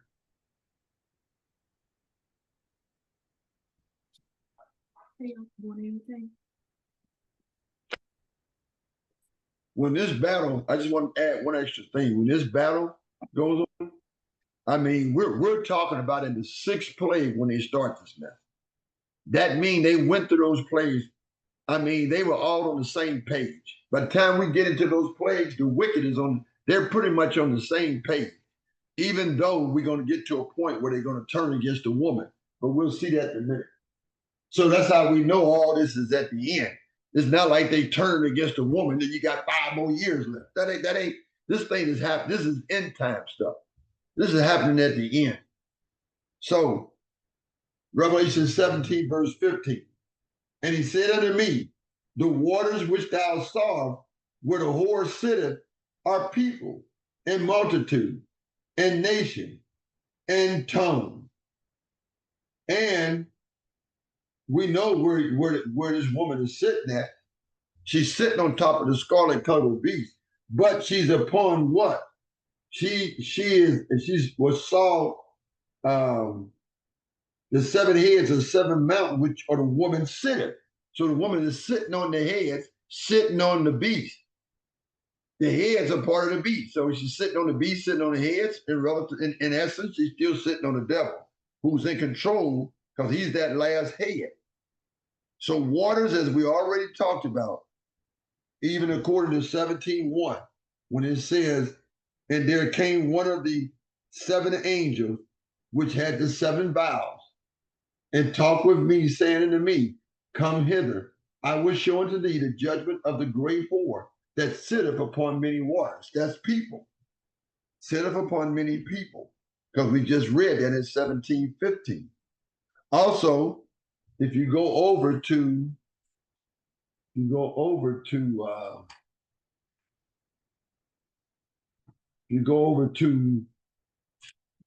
be sure I got the right one here. Go over to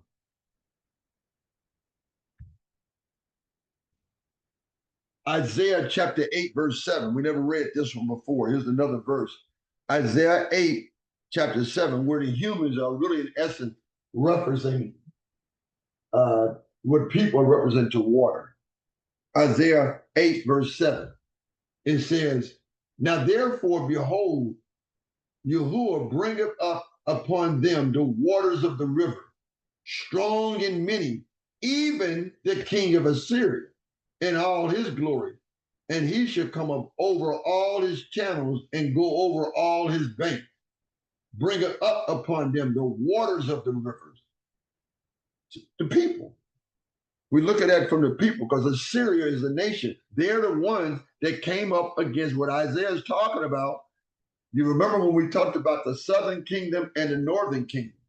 It was in 721 AD that the Assyrians came up against the northern kingdom. That's what he was talking about. And they wound up taking the northern kingdom. And if you remember the verse we read before, the northern kingdom was done with. Only thing that was left was Judah, the southern kingdom. And you know they was destroyed through Babylon. And second, because of their disobedience. So this whole thing is dealing with disobedience. And then it says, if you go over back to Revelation 17, and then verse 15, it says, he sitteth. And we already talked about he sitteth. That word G2521 means to sit down, to remain, to reside. Here the angel again referred to what John saw in verses 3 to 14. So,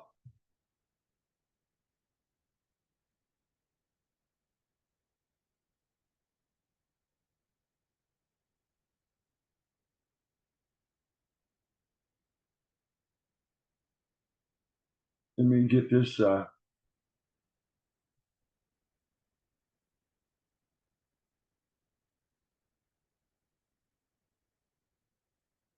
Hold on one second, guy.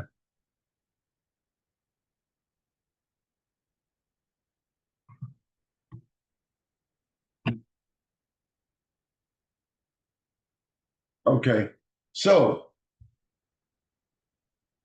I don't know why that's in there. Hold on a second.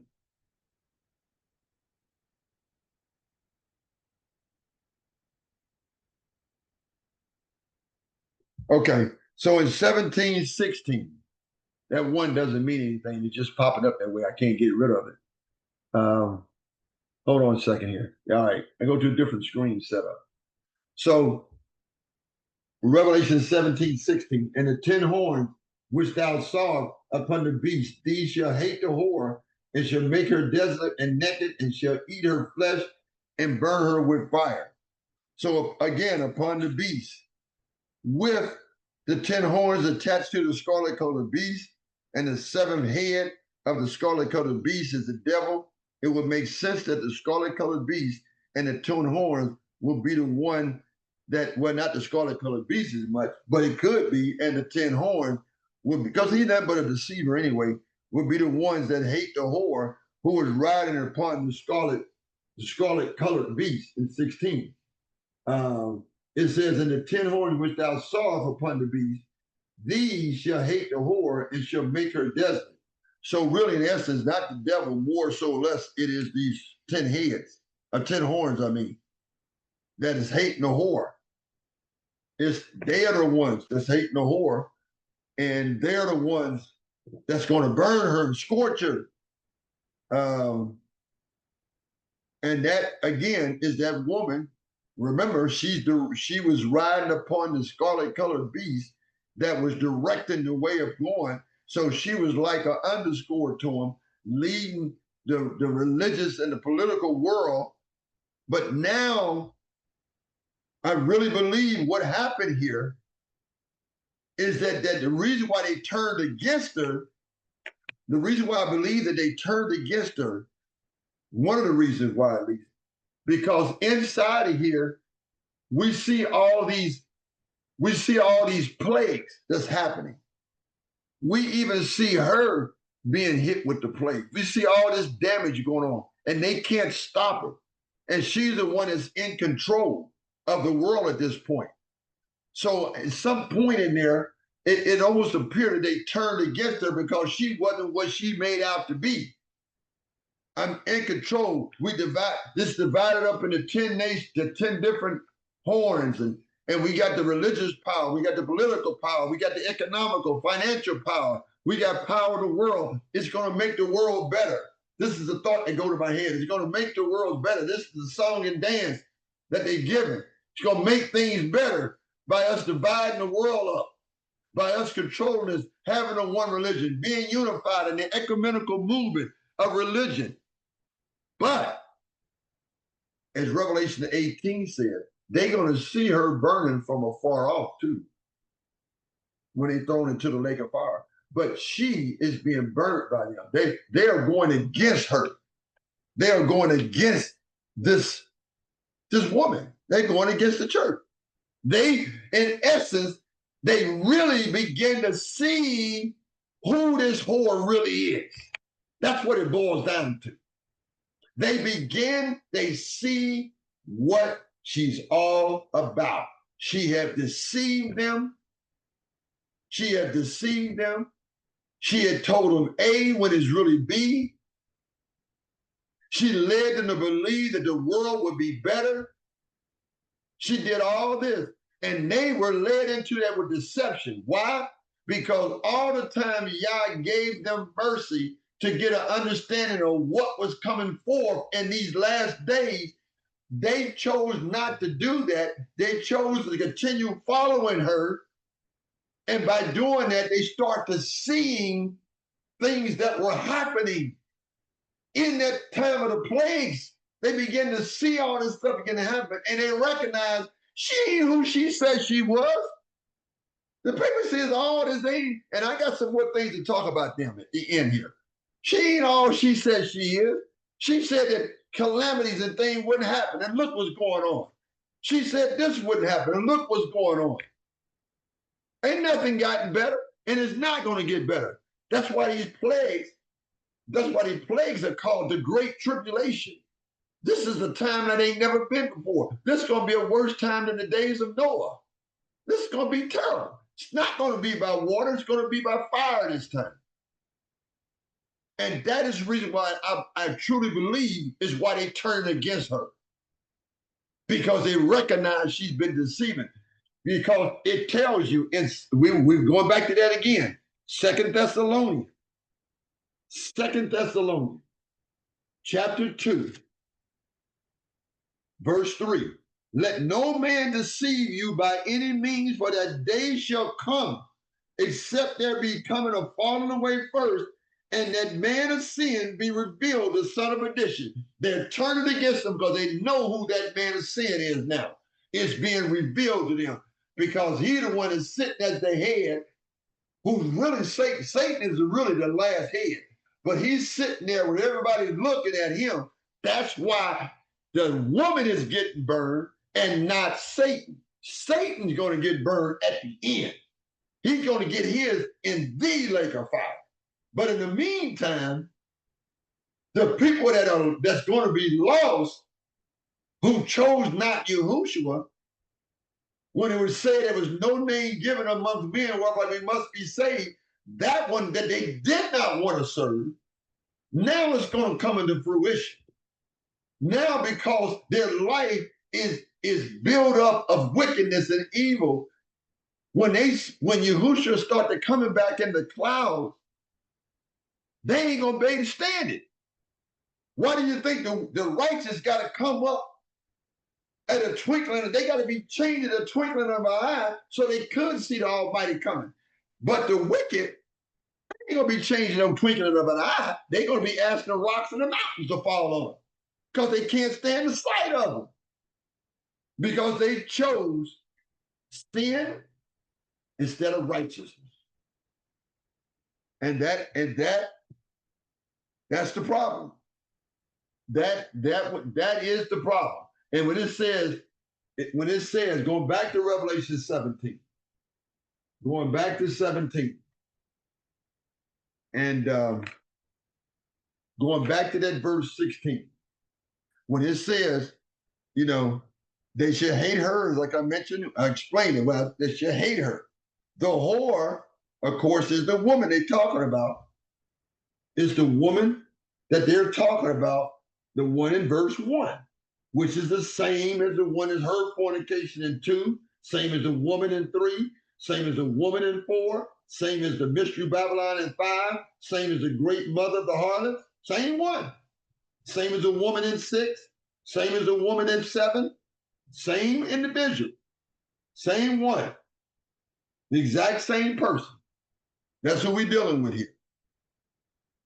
So then she's gonna be laid desolate. That means to lay waste. The form of the word in the Greek implies that the whore will ever remain desolate or come to naught. And we know that from Revelation chapter 18, 21. It tells us in chapter 21.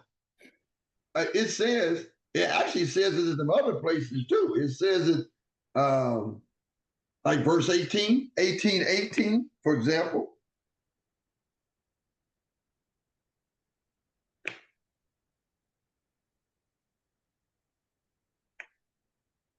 Like 18:18, for example, and cried when they saw the smoke of her burning, saying what city is like unto the great city. Well, we already know what the great city, because it told us that in chapter 17, verse 18. The great city is dealing with the papacy, with that system. That's what it's dealing with. So then when you go to verse 19, it says, and they cast dust on their heads and cried, weeping and wailing, saying, alas, alas, that great city wherein were made rich all that had ships in the sea by reason of her costliness, for in an hour is she made desolate. Did you say this? Desolate. Excuse me. Desolate, you see in 16. She's desolate. Somebody say something? Fix it for Miracle Whip. Then it says in verse 20, they still talk about this woman. Rejoice over her, thou heaven, and ye holy apostles and prophets, for Yah has avenged you on her.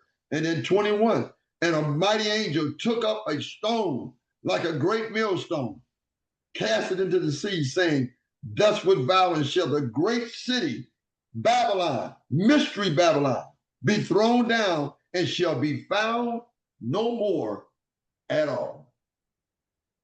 Laid desolate. And then going back to 17, verse 16. That means when it says the naked part, that means the glamorous, you know, all that stuff I showed you, how she was adored with all that, and all these kings of the earth, and the 10 kings, and all these churches and the denominations, this religious system. Everybody was basically in essence giving homage to them, to this beast system. Now she's going to be made desperate. She's going to be made naked. She's going to be stripped of those things, deprived of her gorgeous attire, and thus left in embarrassment and shame. Should be. She should be. So, yeah, I mean, this is all real, guys. This is all real. What we're talking about here. Then it talks about the flesh, of course, the flesh, literally flesh pieces, which stresses the action of devouring and the completeness of the act. As a beast of prey rends and tears his victim in the process of devouring it, so the whore is to be destroyed without pity by the very powers that had so recently supported her. This thing's coming to an end for her. And then, of course, burn her means literally burn her up completely, which read in 18:8. Therefore shall all plagues come in one day, death, mourning, and famine, and she shall be utterly burned with fire. For strong is Yahuwah Yah who judges her. Who judges her. So she's going to be burned.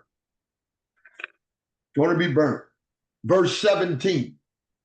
And she, the woman, is the papacy, or is that the system? Well, when you say papacy, it's the system anyway. All that's the same, basically, because Okay. the papacy is the one that rules the system. Right. So I mean, it's so just like you know, if I say the kingdom of Babylon, if I say a king of Babylon is Nebuchadnezzar, he is the leader of Babylon, and it is his system in the kingdom of Babylon. He is the head. And remember what we said earlier is that the papacy is the head of state. He is the head. So when I say woman, we're talking about the church that sit up on the hill, the seven hill, which is the Roman Catholic system, the church. Right. It's not okay, which has a leader who is the Pope. Right. So yeah, answer your question, yes. So 17, for Yah has put in their hearts, the 10 kings, the 10 horns, to fulfill his will and to agree and give their kingdom unto the beast, unto the words of Yah shall be fulfilled. So don't we forget for 1 minute, don't we forget for 1 second what Daniel tells us. Go to Daniel chapter, I think it's chapter 2. Go to Daniel chapter 2, and I want you to look at verse 21. Somebody read 2:21. Read that for me. And then somebody also read 5:21. Read 2:21 and read 5:21. Okay. Daniel 2:21. And he changeth the times and the seasons. He removeth kings and setteth up kings. He giveth wisdom unto the wise and knowledge to them that know understanding. 5:21. And 5:21 says of Daniel. You're talking about Nebuchadnezzar here, okay? And he was driven from the sons of men, and his heart was made like the beasts, and his dwelling was with the wild asses. They fed him with grass like oxen, and his body was wet with the dew of heaven, till he knew that the Most High Yah ruled in the kingdom of men, and that he appointed over it whomsoever he will. And if you notice in both those verses, it does not say that he has to appoint just good kings, righteous kings. He appoints whoever he wants. So if he puts somebody in position, there's a purpose behind it. Example, we already talked about it. We talked about it already when we talked about over in the book of Isaiah, right? We talked about it in Isaiah chapter 45, verse 1, about the heathen king Cyrus. He called Cyrus his anointed. Cyrus is the one he appointed to rebuild the temple, to give the children of Israel the authority to rebuild the temple. That's a heathen king. Look what he says here. Let me see if I can find it. Look what he, see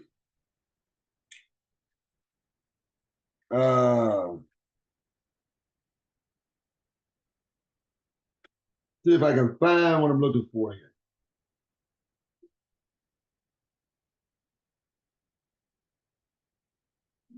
Go to Jeremiah chapter 25, verse 9. Somebody read that for me.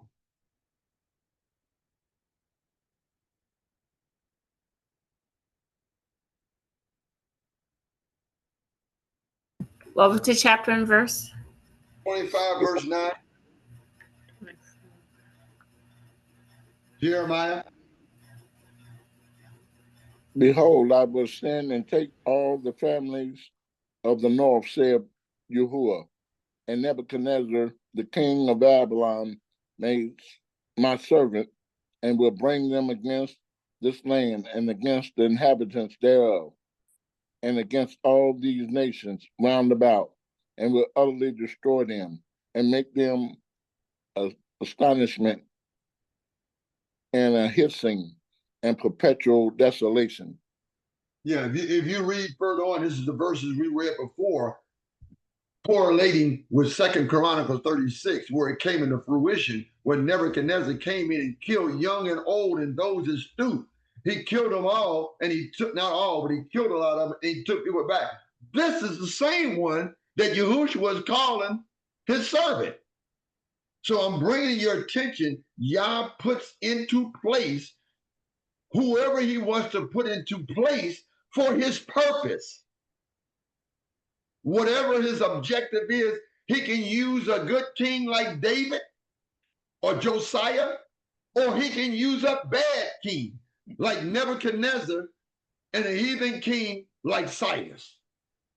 Yah is Yah all by himself. And whenever, so when I hear certain, like when people say, you know, that I heard Donald Trump say that this is like his first term, that Yah told him something. Well, it's a possibility. I'm not putting anything past any of this because Yah can talk to good leaders and bad leaders. Yep. Whatever the purpose of anything is, we can't get hung up that Yah only talks to people like David, only Solomon. Them the only ones he put in place.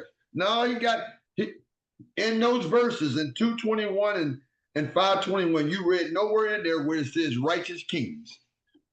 He put in office anyone who he wants to make king. Whoever he wants to make king. And that's the reason why I say that Donald Trump or any of these guys, it doesn't make any difference. If it's not meant for them to be king, guess what? They're not going to be. So Yah placed this in the heart of these 10 horns. They're gonna be passing judgment upon this mystery Babylon, upon this woman. And you notice in there, and he tells you in there, in the verse, in that verse, you go to chapter 17, he tells you that to fulfill his will. That's his will, to carry out his purpose. And this is a big purpose.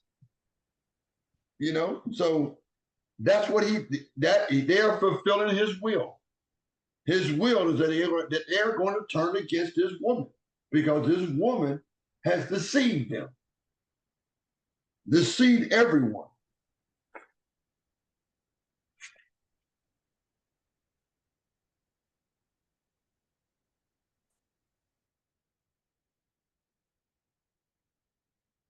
And you notice what it says there? For Yah have put in their hearts to fulfill his will and to agree and give their kingdom unto the beast. That lets you know right there, it's two separate entities. They're not the same. They're going against the woman, but then they're really supporting the beast. So that means they continued in their evil ways, even though they didn't like the deception that was going on with the whore, they still continued in their evil way because they stayed with Satan.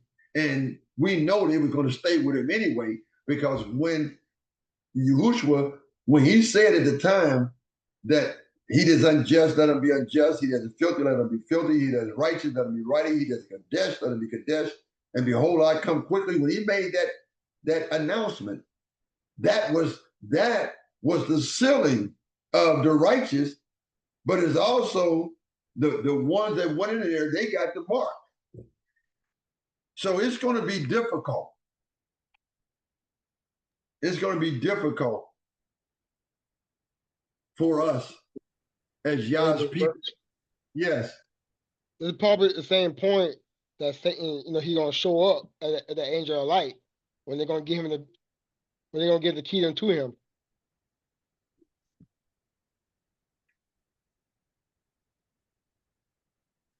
Yeah, I can see where you say that, where that happens, where that can be, but at the same time, uh, at the end of that 42 months, when he shows up and he builds his tabernacle according to 1145, that's kind of where I'm thinking at least they hear that.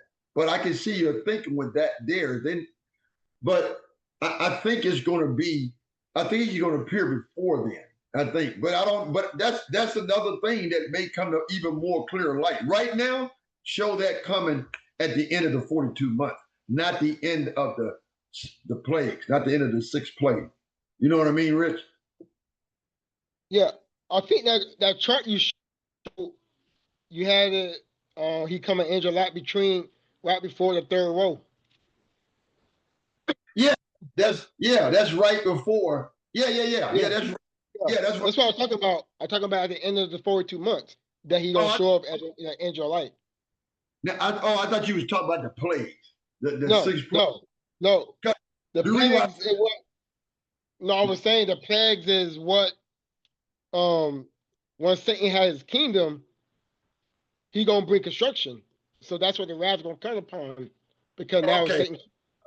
The reason why I thought you were talking about that is because I was speaking about the war, dealing with them. That's in the plagues. That's in the sixth plague, right? The actual. Yeah. This may not necessarily be all in chronological order, but the point being, yes, he's coming at that third woe time, and around that time there, the second, third woe time. Third woe time. Yes. Is that what you was referring to? Yeah. Okay. Yes. Okay. Hey, Well, Jim, yes, sir. and I just want to be clear on this. Now, while all this is going on, the righteous are be in it, but not of it. Right, because it tells us in Psalm 91, right? Right, about the 10,000 that fall near thy. Yeah, and it says that the plagues that come nigh thee. Right. Right. So yes, they're there, just like the children of Israel was there in those last 7 plagues, in particular the 10 last plagues, right? And we got example how it didn't affect them, like that darkness, for example. 3 days of darkness, but there was light around the children of Israel, right? Right. All those plagues in the end there, you'll see how the sorcerers and all of them couldn't perform those, but those particular plagues, they affected the Egyptians, but didn't affect Yah's people, the Israelites. The same thing going to happen in these plagues. Yah's people are going to make it out of it. But now, some of those plagues, the Israelites was affected by, wasn't he? Yeah, that's what I'm saying. Mainly the last 7 wasn't affected. They were affected by it. Mainly the last 7.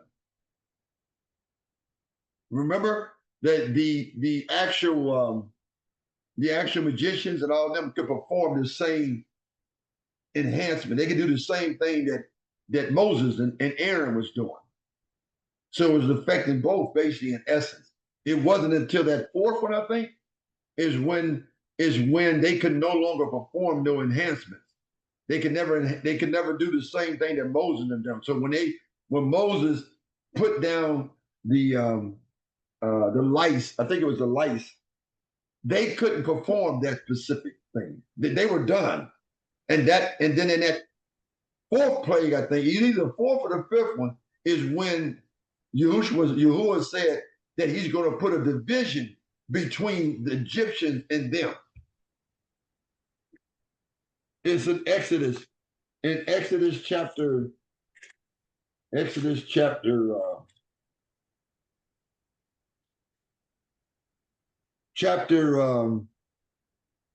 during the flies, this one. Exodus chapter 8, verse 23. That's where he put the division. From that point on, there was nothing else that was going to be affecting the children of Israel.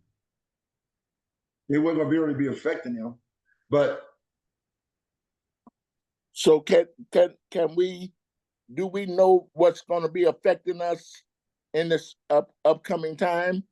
None of these plagues, when I say affect us, I'm saying that those 7 last plagues, obviously the last one, but those 7 last plagues will not come upon us. Other words, we're not going to get the boils or those sores. We're not going to get that. Huh? Okay. So you go through all those plagues. When I say in that 4th plague where the sun is beating down on people, and that ain't going to affect us. We're going to be protected one way or the other. Yah's going to protect us. Those plagues are not going to, just like he says in Psalm 91. So just so people can remember, in Psalm 91, if you go to Psalm 91, and I'm holding Yah to his word, and I believe in his word. But in verse 7, 91, starting with verse 7, it says, 1,000 shall fall at thy side, and 10,000 at their right hand, but it should not come nigh thee. Only with thine eyes shall thou behold and see the reward of the wicked. Only with thy eyes shall I see it.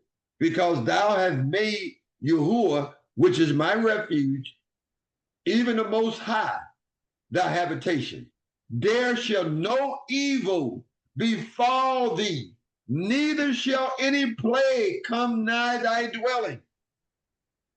It's not going to affect us. None of those plagues. None of them. I mean, it's going to be a horrendous time, though. It's going to be a terrible time. So it's going to be awful. It's going to be awful. It's going to be, it's the last days, guys. And this is the reason why people don't believe a lot of this is going to happen, because people are seers. They want to see stuff happen. They got to believe. They got to see to believe.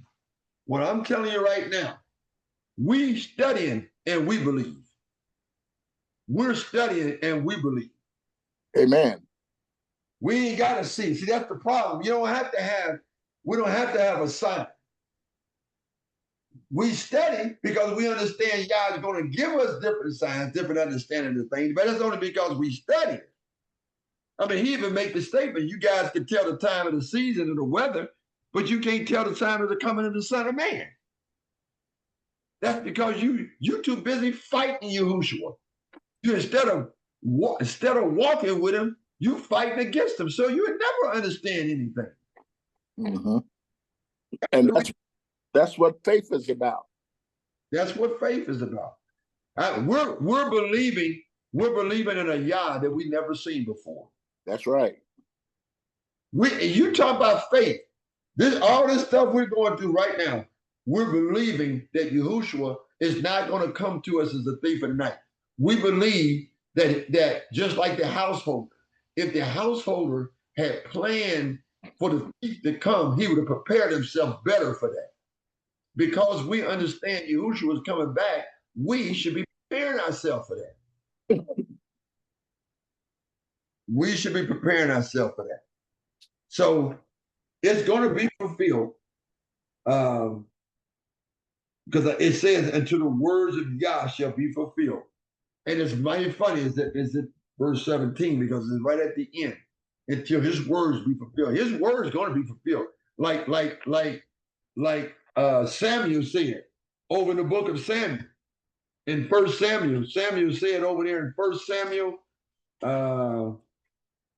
just thought about this over 1 Samuel, verse 19. 1 Samuel, chapter 3, verse 19.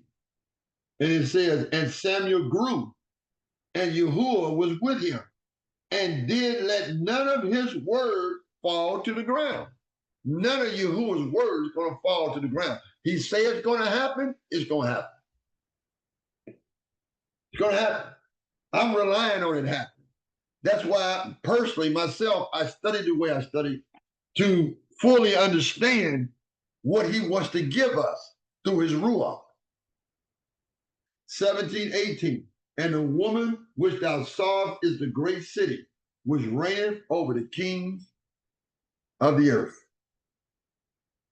This woman, this great city, literal Babylon, was the great city of ancient time. From the days of Babel of Babel to the city of Babylon has been representative of organized opposition to the purposes of Yah on earth.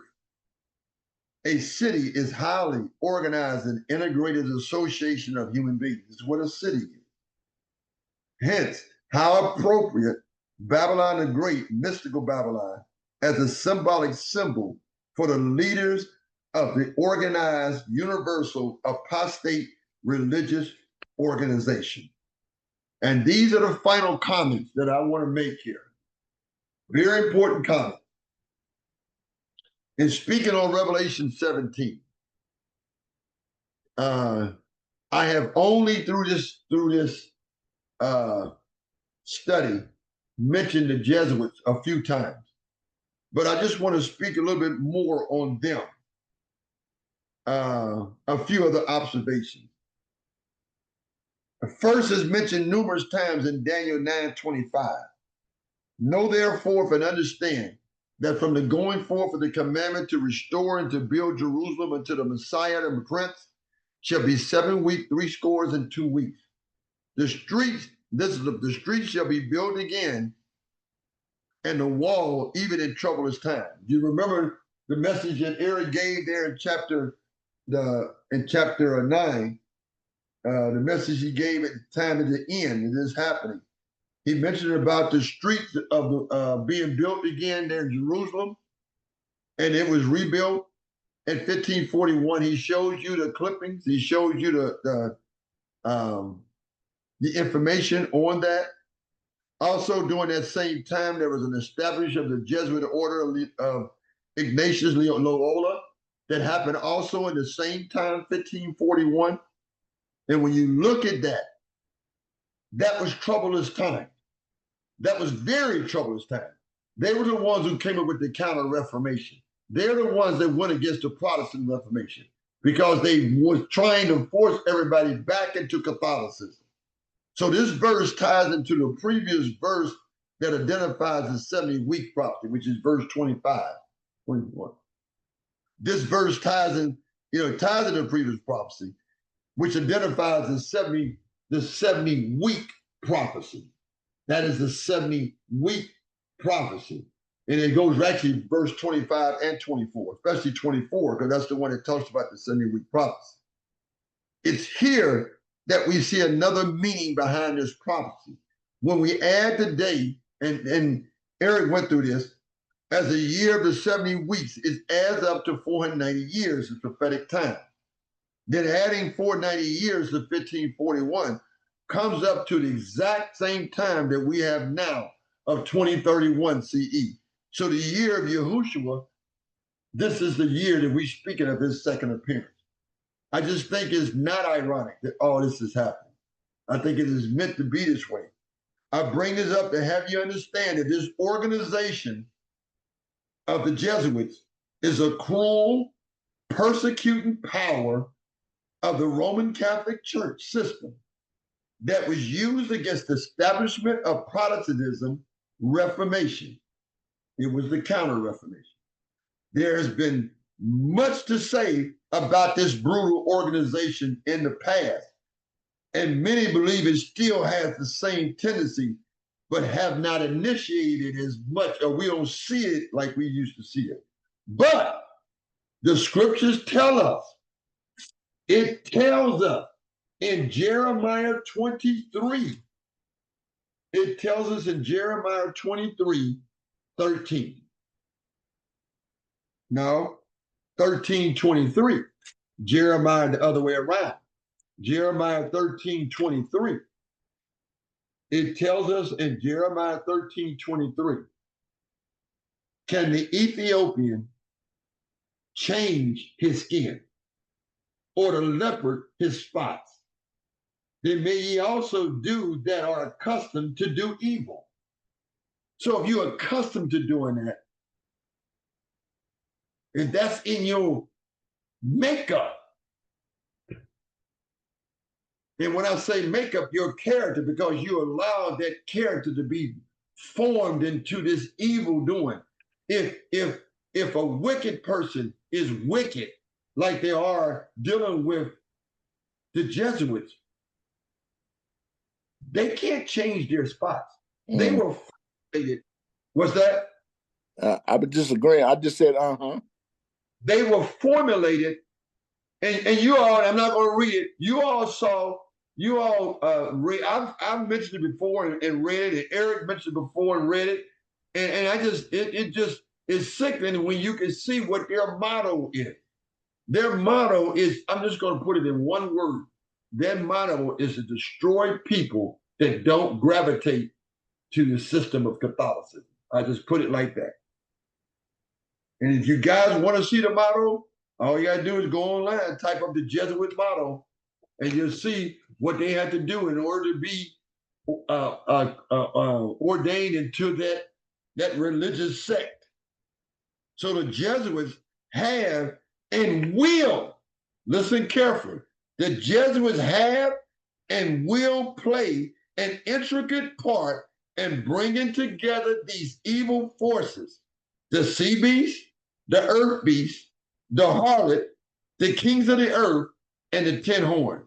So why do I say that? I say that because they already have done that. They have already have caused many wars. They have already infiltrated many religious organizations. They have already instituted numerous educational systems. Matter of fact, the last time I had checked, they had something like 17 to 21 different institutions here in the United States, Jesuit colleges or universities, and Georgetown is one of the main ones. That's a Jesuit institute. It's Georgetown.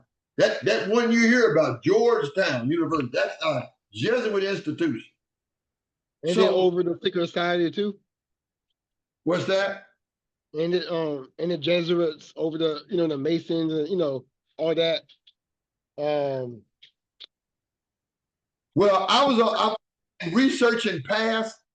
I have read through studying back then when I did this spiritualism thing, that Catholicism, that these darkness of these Masonry and secret society, they all came out of Roman Empire. They all came out of Rome. So the Jesuits, really, in essence, they are part of that system as well. So I don't know if they necessarily are Jesuits. Let me put it to you like this: the Jesuits, the Jesuits fall under the order of secret society. The scriptures talk about secret, that Yah never did anything in darkness. Everything he did was in light that he presented to everybody. Secret societies, including the Masonry and all these different secret societies, and I went through these in the origin of things. Secret societies, the Illuminati, you've heard those words before, which I thought was just fictitious at first. Come to find out, it really is the Illuminati. These organizations, part of the secret society, the Jesuits, they are all part of the secrets. They're all part of darkness. They're all secrets. So I put them under the same category. There is something that I did wanted to read to you that I think is very this, you guys might know this specific guy.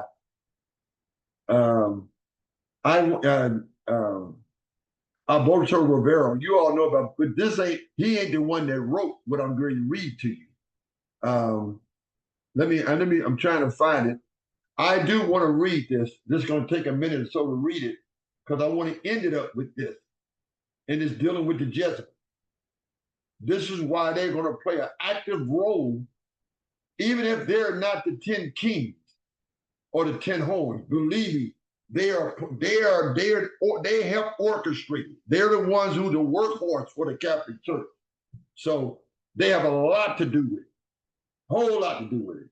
So, and they're not gonna come over to the end and don't have anything to do with this. They're part of that. Hold on 1 second here. Let me try to pull this up because I want to read this to you all. You see this right here.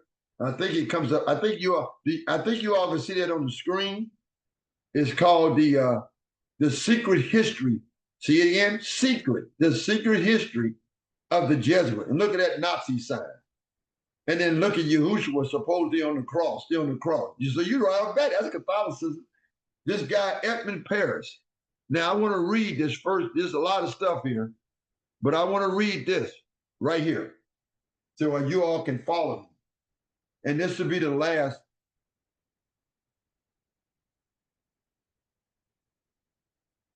Okay, so I want to blow this up a little bit. Okay, Dr. Rivera introduction is written by that guy. The most dangerous men are those who appear very religious, especially when they are organized and in a position of authority. They have the deep respect of people who are ignorant of their ungodly push for powers behind the scene. These religious men who pretend to love Yah will resort to murder, incite revolutions and wars if necessary to help their cause. They are crafty, intelligent, smooth religious politicians who live in a shadowy world of secrets, intrigue, and phony holiness. This pattern seen in the secret history of the Jesuits. The secret history of the Jesuits. Where did I leave off at? Spiritually speaking can be seen in the scribes. Listen to this. This pattern seen in the secret history of the Jesuits, spiritually speaking, can be seen in the scribes, Pharisees, and Sadducees at the time of Yahushua HaMashiach. The same evil spirit directed the Roman emperors to issue the 10 murderous decrees to persecute early Christian church. That is those 10 things that I've talked about a long time ago. When I talked about, I think it was during the Smyrna church, when I talked about those 10 persecutions, it was 10 persecution periods of the pagan Rome against Christians during the time of pagan Rome. And the worst, of course, was Diocletian, those 10 years. But I gave all 10 of them, the ones that they're talking about right here. And the early fathers observed most of the ancient Babylonian. This is so interesting. The early fathers observed most of the ancient Babylonian system plus Jewish theology and Greek philosophy. They all perverted most of the teachings of Yahushua and his apostles. They paved the way for the Roman Catholic machine that was to come into existence. Piously, they attacked, perverted, added to, and took away from the scriptures. We all know that.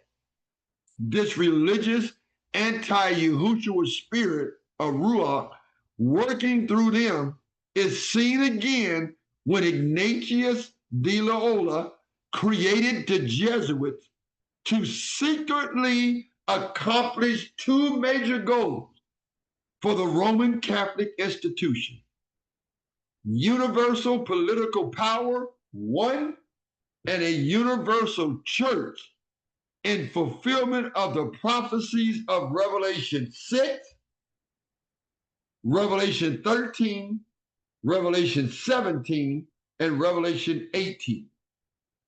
I'm almost finished. I'm not going to read all this, but just this important parts here. By the time Ignatius de Loyola arrived on the scene, the Protestant Reformation had seriously damaged the Roman Catholic system. Ignatius de Loyola came to the conclusion that the only way his church, the Catholic Church, could survive was by enforcing the canon and doctrines on the temporal power of the Pope and the Roman Catholic institution, not by just destroying the physical life of the people alone, as the Dominican priests were doing through the Inquisition. Inquisition was during the time of the Roman, when they was with kings of nations, they would send people to other nations and take over those nations or fight those nations or kill the people in other nations. That was a lot of the Inquisition. They did a lot of that in Europe, did some of that in Asia. They did some of that in South America. That was Inquisition. But by infiltration and penetration into every sector of life, Protestantism must be conquered and used for the benefit of the popes. That was Ignatius de Loyola personal proposal, among others, to Pope Paul III. Jesuits immediately went to work secretly infiltrating all the Protestant groups, including their families, places of work, hospitals, schools, colleges, etc. Today, the Jesuits have almost completed that mission. I think, oh yeah, he got a little bit more. The scriptures put the power of a local church in the hands of a godly pastor, but the cunning Jesuits successfully managed over the years to remove that power in the hands of denominational headquarters and have now pushed almost all the Protestant denomination into the arms of the Vatican. That's what I was showing you all the other day with these letters of justification, with these denominations, this ecumenical movement. They've already done this. This has already been done. This ain't something waiting to be done. It's already been done. This is exactly what Ignatius de Loyola set out to accomplish: a universal church and the end of Protestantism. So as we read the secret history of the Jesuits, you will see there is a parallel between religious and political sectors. The author, this guy, Mr. Parrish, reveals the penetration and infiltration of the Jesuits into the governments and nations of the world to manipulate the course of history by setting up dictatorships and weakening the democracies such as the United States of America by paving the way for social, political, moral, military, educational, and religious monarchy or anarchy. There you go, guys. All this that he mentioned in this, I had already read about this years ago. It was the time I read about some of this and I just thought it was just talk. It's real. It's real. All this is real. These people are real. They mean business. That's why they call it in secret. It's done in the darkness. And what did Yahushua say about that? Whatever's done in the dark is going to come to light. The apostles say, whatever's done in the dark, and it will come to light. Yes. It'll be open to everybody eventually. Eventually. Some of them are going to be too late. That's the reason why I believe it's going to become a part where they're going to burn the woman, because they're going to realize the lies and the deception and everything that went on with them. So it all goes together when I sit up here and just think about it. And that is the reason why I'm going to say it again. The plan is, by Yah's will, if he sees fit, that I'm praying by the first of the year that we can do what I would call right now, unless Yah changes it, is the chronology of the book of Revelation. Taking everything we have done in Revelation chapter 1 and 22 and putting all the verses in chronological order. Put them in order. Just taking a bar chart, going across, putting them in order, divide them in pieces, and give messages on each piece. And it leads up to the same point that we're at now. But you'll be able to see it more in chronological order. the book of Revelation. That's the plan. And of course, you do in some cases need references in some of the other books. It helps to help see the light of that clearer. We would do that where it need to be done at, but mostly Revelation. And I'm looking forward to doing that. Yes. Grace of God with some of the other brothers that's going to help, like Eric and Rich, and we're going to try to put that together. So it'll be a series just like this, but that series will probably be broken in smaller pieces because it's longer. So I thank y'all that we're able. I'm hoping everybody can get hopefully a clearer understanding of everything. And by the way, happy Feast of Trumpets here. Yes. Happy Feast of Trumpets. Happy Feast of Trumpets. Yeah, we're into the Feast of Trumpets. Tomorrow, well, today, not tomorrow, today is when we get to the daytime. Remember now, we're meeting here at 2 o'clock, 2 p.m. here. It's a holy convocation coming together. But we'll be online, of course. We'll be online on YouTube as well. So, Okay. what's that now? I just said okay. All right, yeah, we'll be online as well. But we're through with Revelation 17. And as you can see, if Revelation 17 was done like the other chapters, we'll be off into October on it. Because it took about 10 hours to go through. It's long, guys, but I enjoyed it though, because there was more lights that I saw as elsewhere. And I know it's going to happen if Yah allows us to do that whole chronology. It's going to be some more light that's going to come. As we sit down and start trying to put this together in a chronological order, there's going to be more light. And I really believe Yah put that on my heart for us to do that.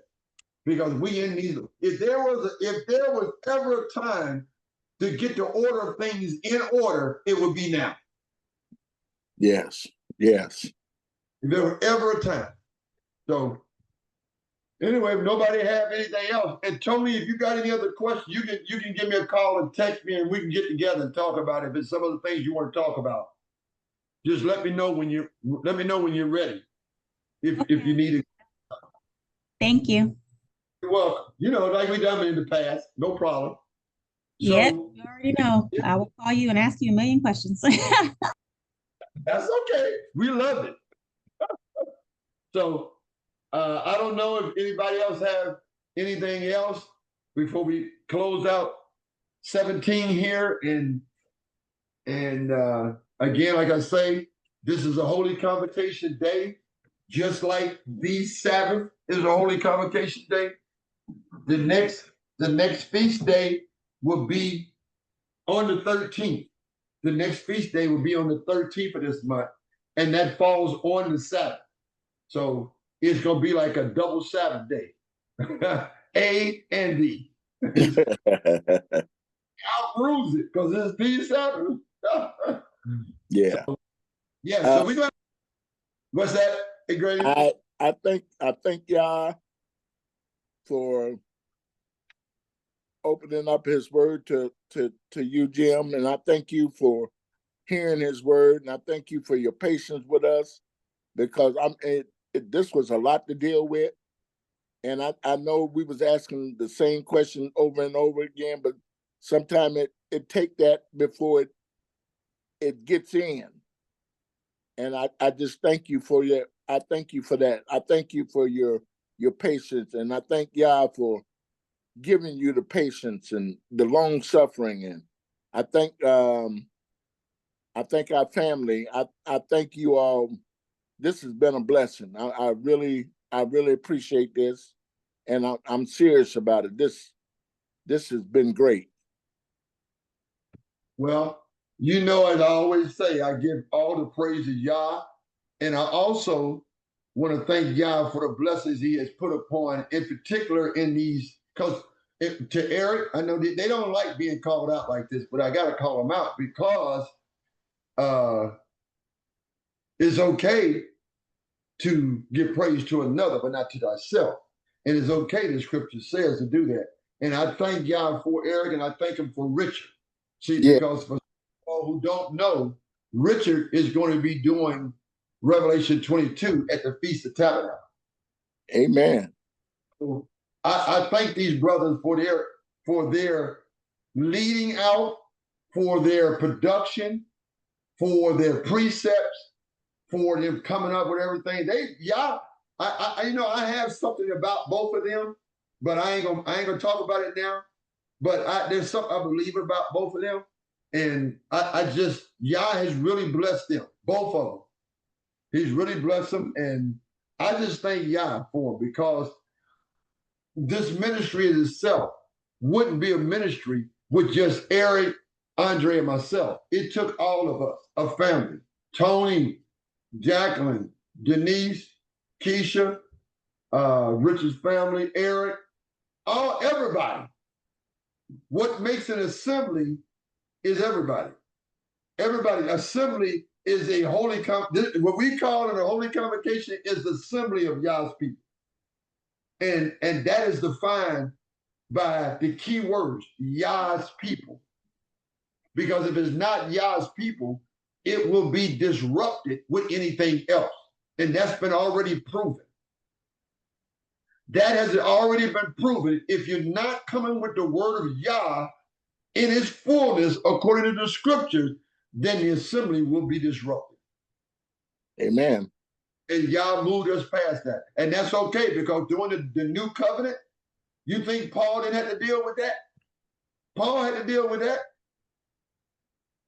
Paul had to deal with that. He had to deal with it even worse than we did, because they ready to kill Paul. Yeah. I forgot where that verse said to talk about all the stuff that Paul went through in the new covenant. He went through a whole lot of stuff. Yeah. So we're going to go through things, but here's the key, guys. We got to all stick together. We all got to lean on each other, because that's what the scriptures say. We are there to edify each other. So no one here, I want to make this clear, real clear. Just because the scriptures are being taught or being preached, myself, Eric, Richard, Uncle Grady, all you ladies, no matter, and I don't want to leave anybody out, we are all servants, everybody. Yah has blessed us, each one of us, whatever gifts he has blessed us with, to uplift his ministry, this assembly, and bring others, even if we never see them, even if we never see who we witnessing to. The biggest thing is that Yah knows who they are, and he knows the heart of them, and he knows that they got that information because you gave it to them. That you gave it to them. And I just want to say this again. I want to say, and I ain't never said this to everybody, but I got to say this because I'm so thrilled and I get wired up on certain things. But ever since, and this is another reason why I know Yah is on our side. This is another reason I know. When we started this Revelation series, since the time we started to now, we done got over 60 subscribers to this channel. That means the word is, I ain't looking at the number as much as I'm looking at that means other individuals are seeing it. That's what we're trying to do. We've got more subscribers, I believe, in this last weeks that we've been doing this series than we had the whole time in the same kind of time frame. That's letting me know that Yah is soon to return. His word is getting out there to everybody. That's what's most important to me, is that his word get out there. And when I see people coming into the ministry and subscribing to it in the viewership, that's letting me know people are interested and they're looking into it. That's why we got to come with the truth, guys. We can't be like the world. I'm not going to be, we're not going to be like the Pharisees and the Sadducees. We're not going to be like all these other organizations, because these other organizations, if they're not following the scriptures, then shame on them. We're not, I don't care whether we're called naysayers. See, they'll call us naysayers. They'll call us all kind of names. They'll call us, what else they call us? They call us, that's the word I'm thinking of, and I can't get it out right now. It's a specific word that they call people that, what is that word when they look at you as individuals that just want to get, what's that? Fanatic. I didn't hear you. A fanatic. Yes, fanatic. I couldn't get that word out for nothing, Eric. Fanatic. Yes, fanatics. They're going to call us fanatics. That's okay. You know why it's okay? Because they spat on Yahushua. They threw thorns on the crown of his head. They nailed his feet and his hand with nails, and he was innocent. He did nothing. And look what he got. So surely, we can take criticism. But it ain't constructive criticism. It's attack criticism. It's just attack. So we all got to stay strong with that. Again, I'm not going after denominations. It may sound like it, but I'm not. But I am telling people that's in these groups, in these denominations, in the world, wherever they at, I'm telling them to come out of it.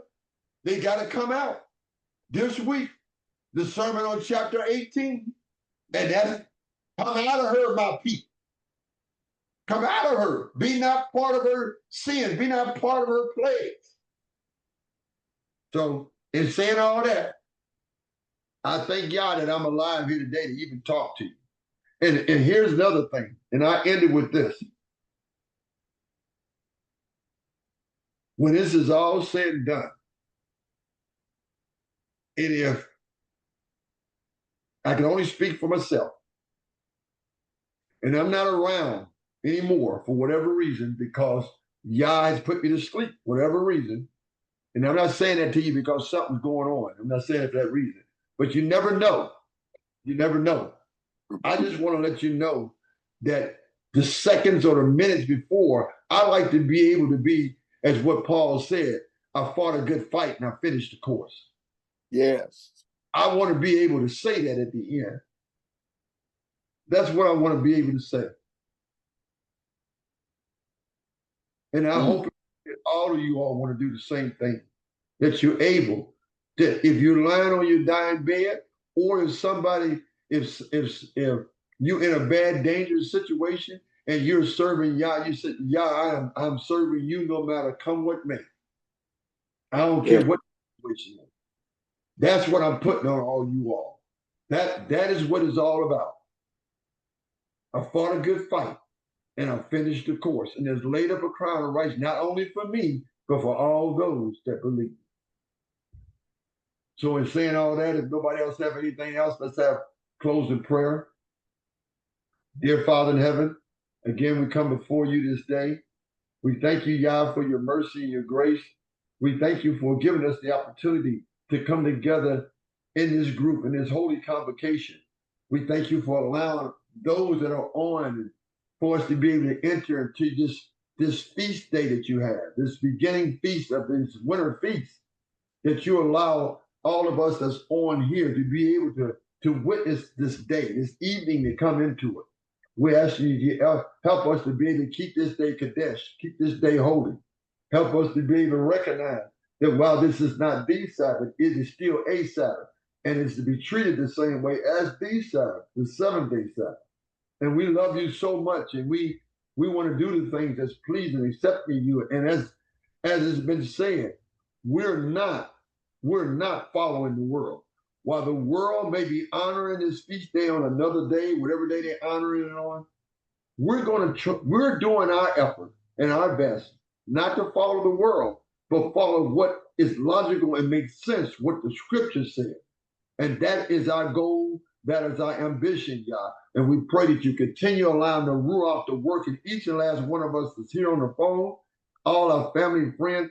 Help all of us, those that are sick, not feeling well, to get better. Yeah, Satan is on the attack, but he's already lost. So if you're already lost, we're already on the winning side. So we thank you and we give you all the praise in your son, Yahushua HaMashiach name. We do pray. So be it.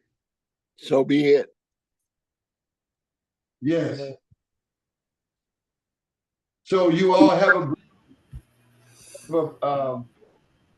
a blessed evening. And tomorrow, don't forget now, 2 o'clock. 2 o'clock tomorrow.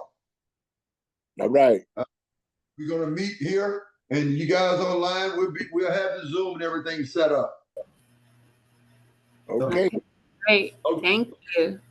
Will You're it welcome, be Jim. tomorrow as well? What's that? Will tomorrow be on YouTube as well? Yeah, it's gonna be. It's just like the Sabbath service. Okay. It's gonna be on YouTube. All right. Thank you, everybody, and you all have a blessed night. Yeah. Thank you, nephew. Bye. Well, all right now.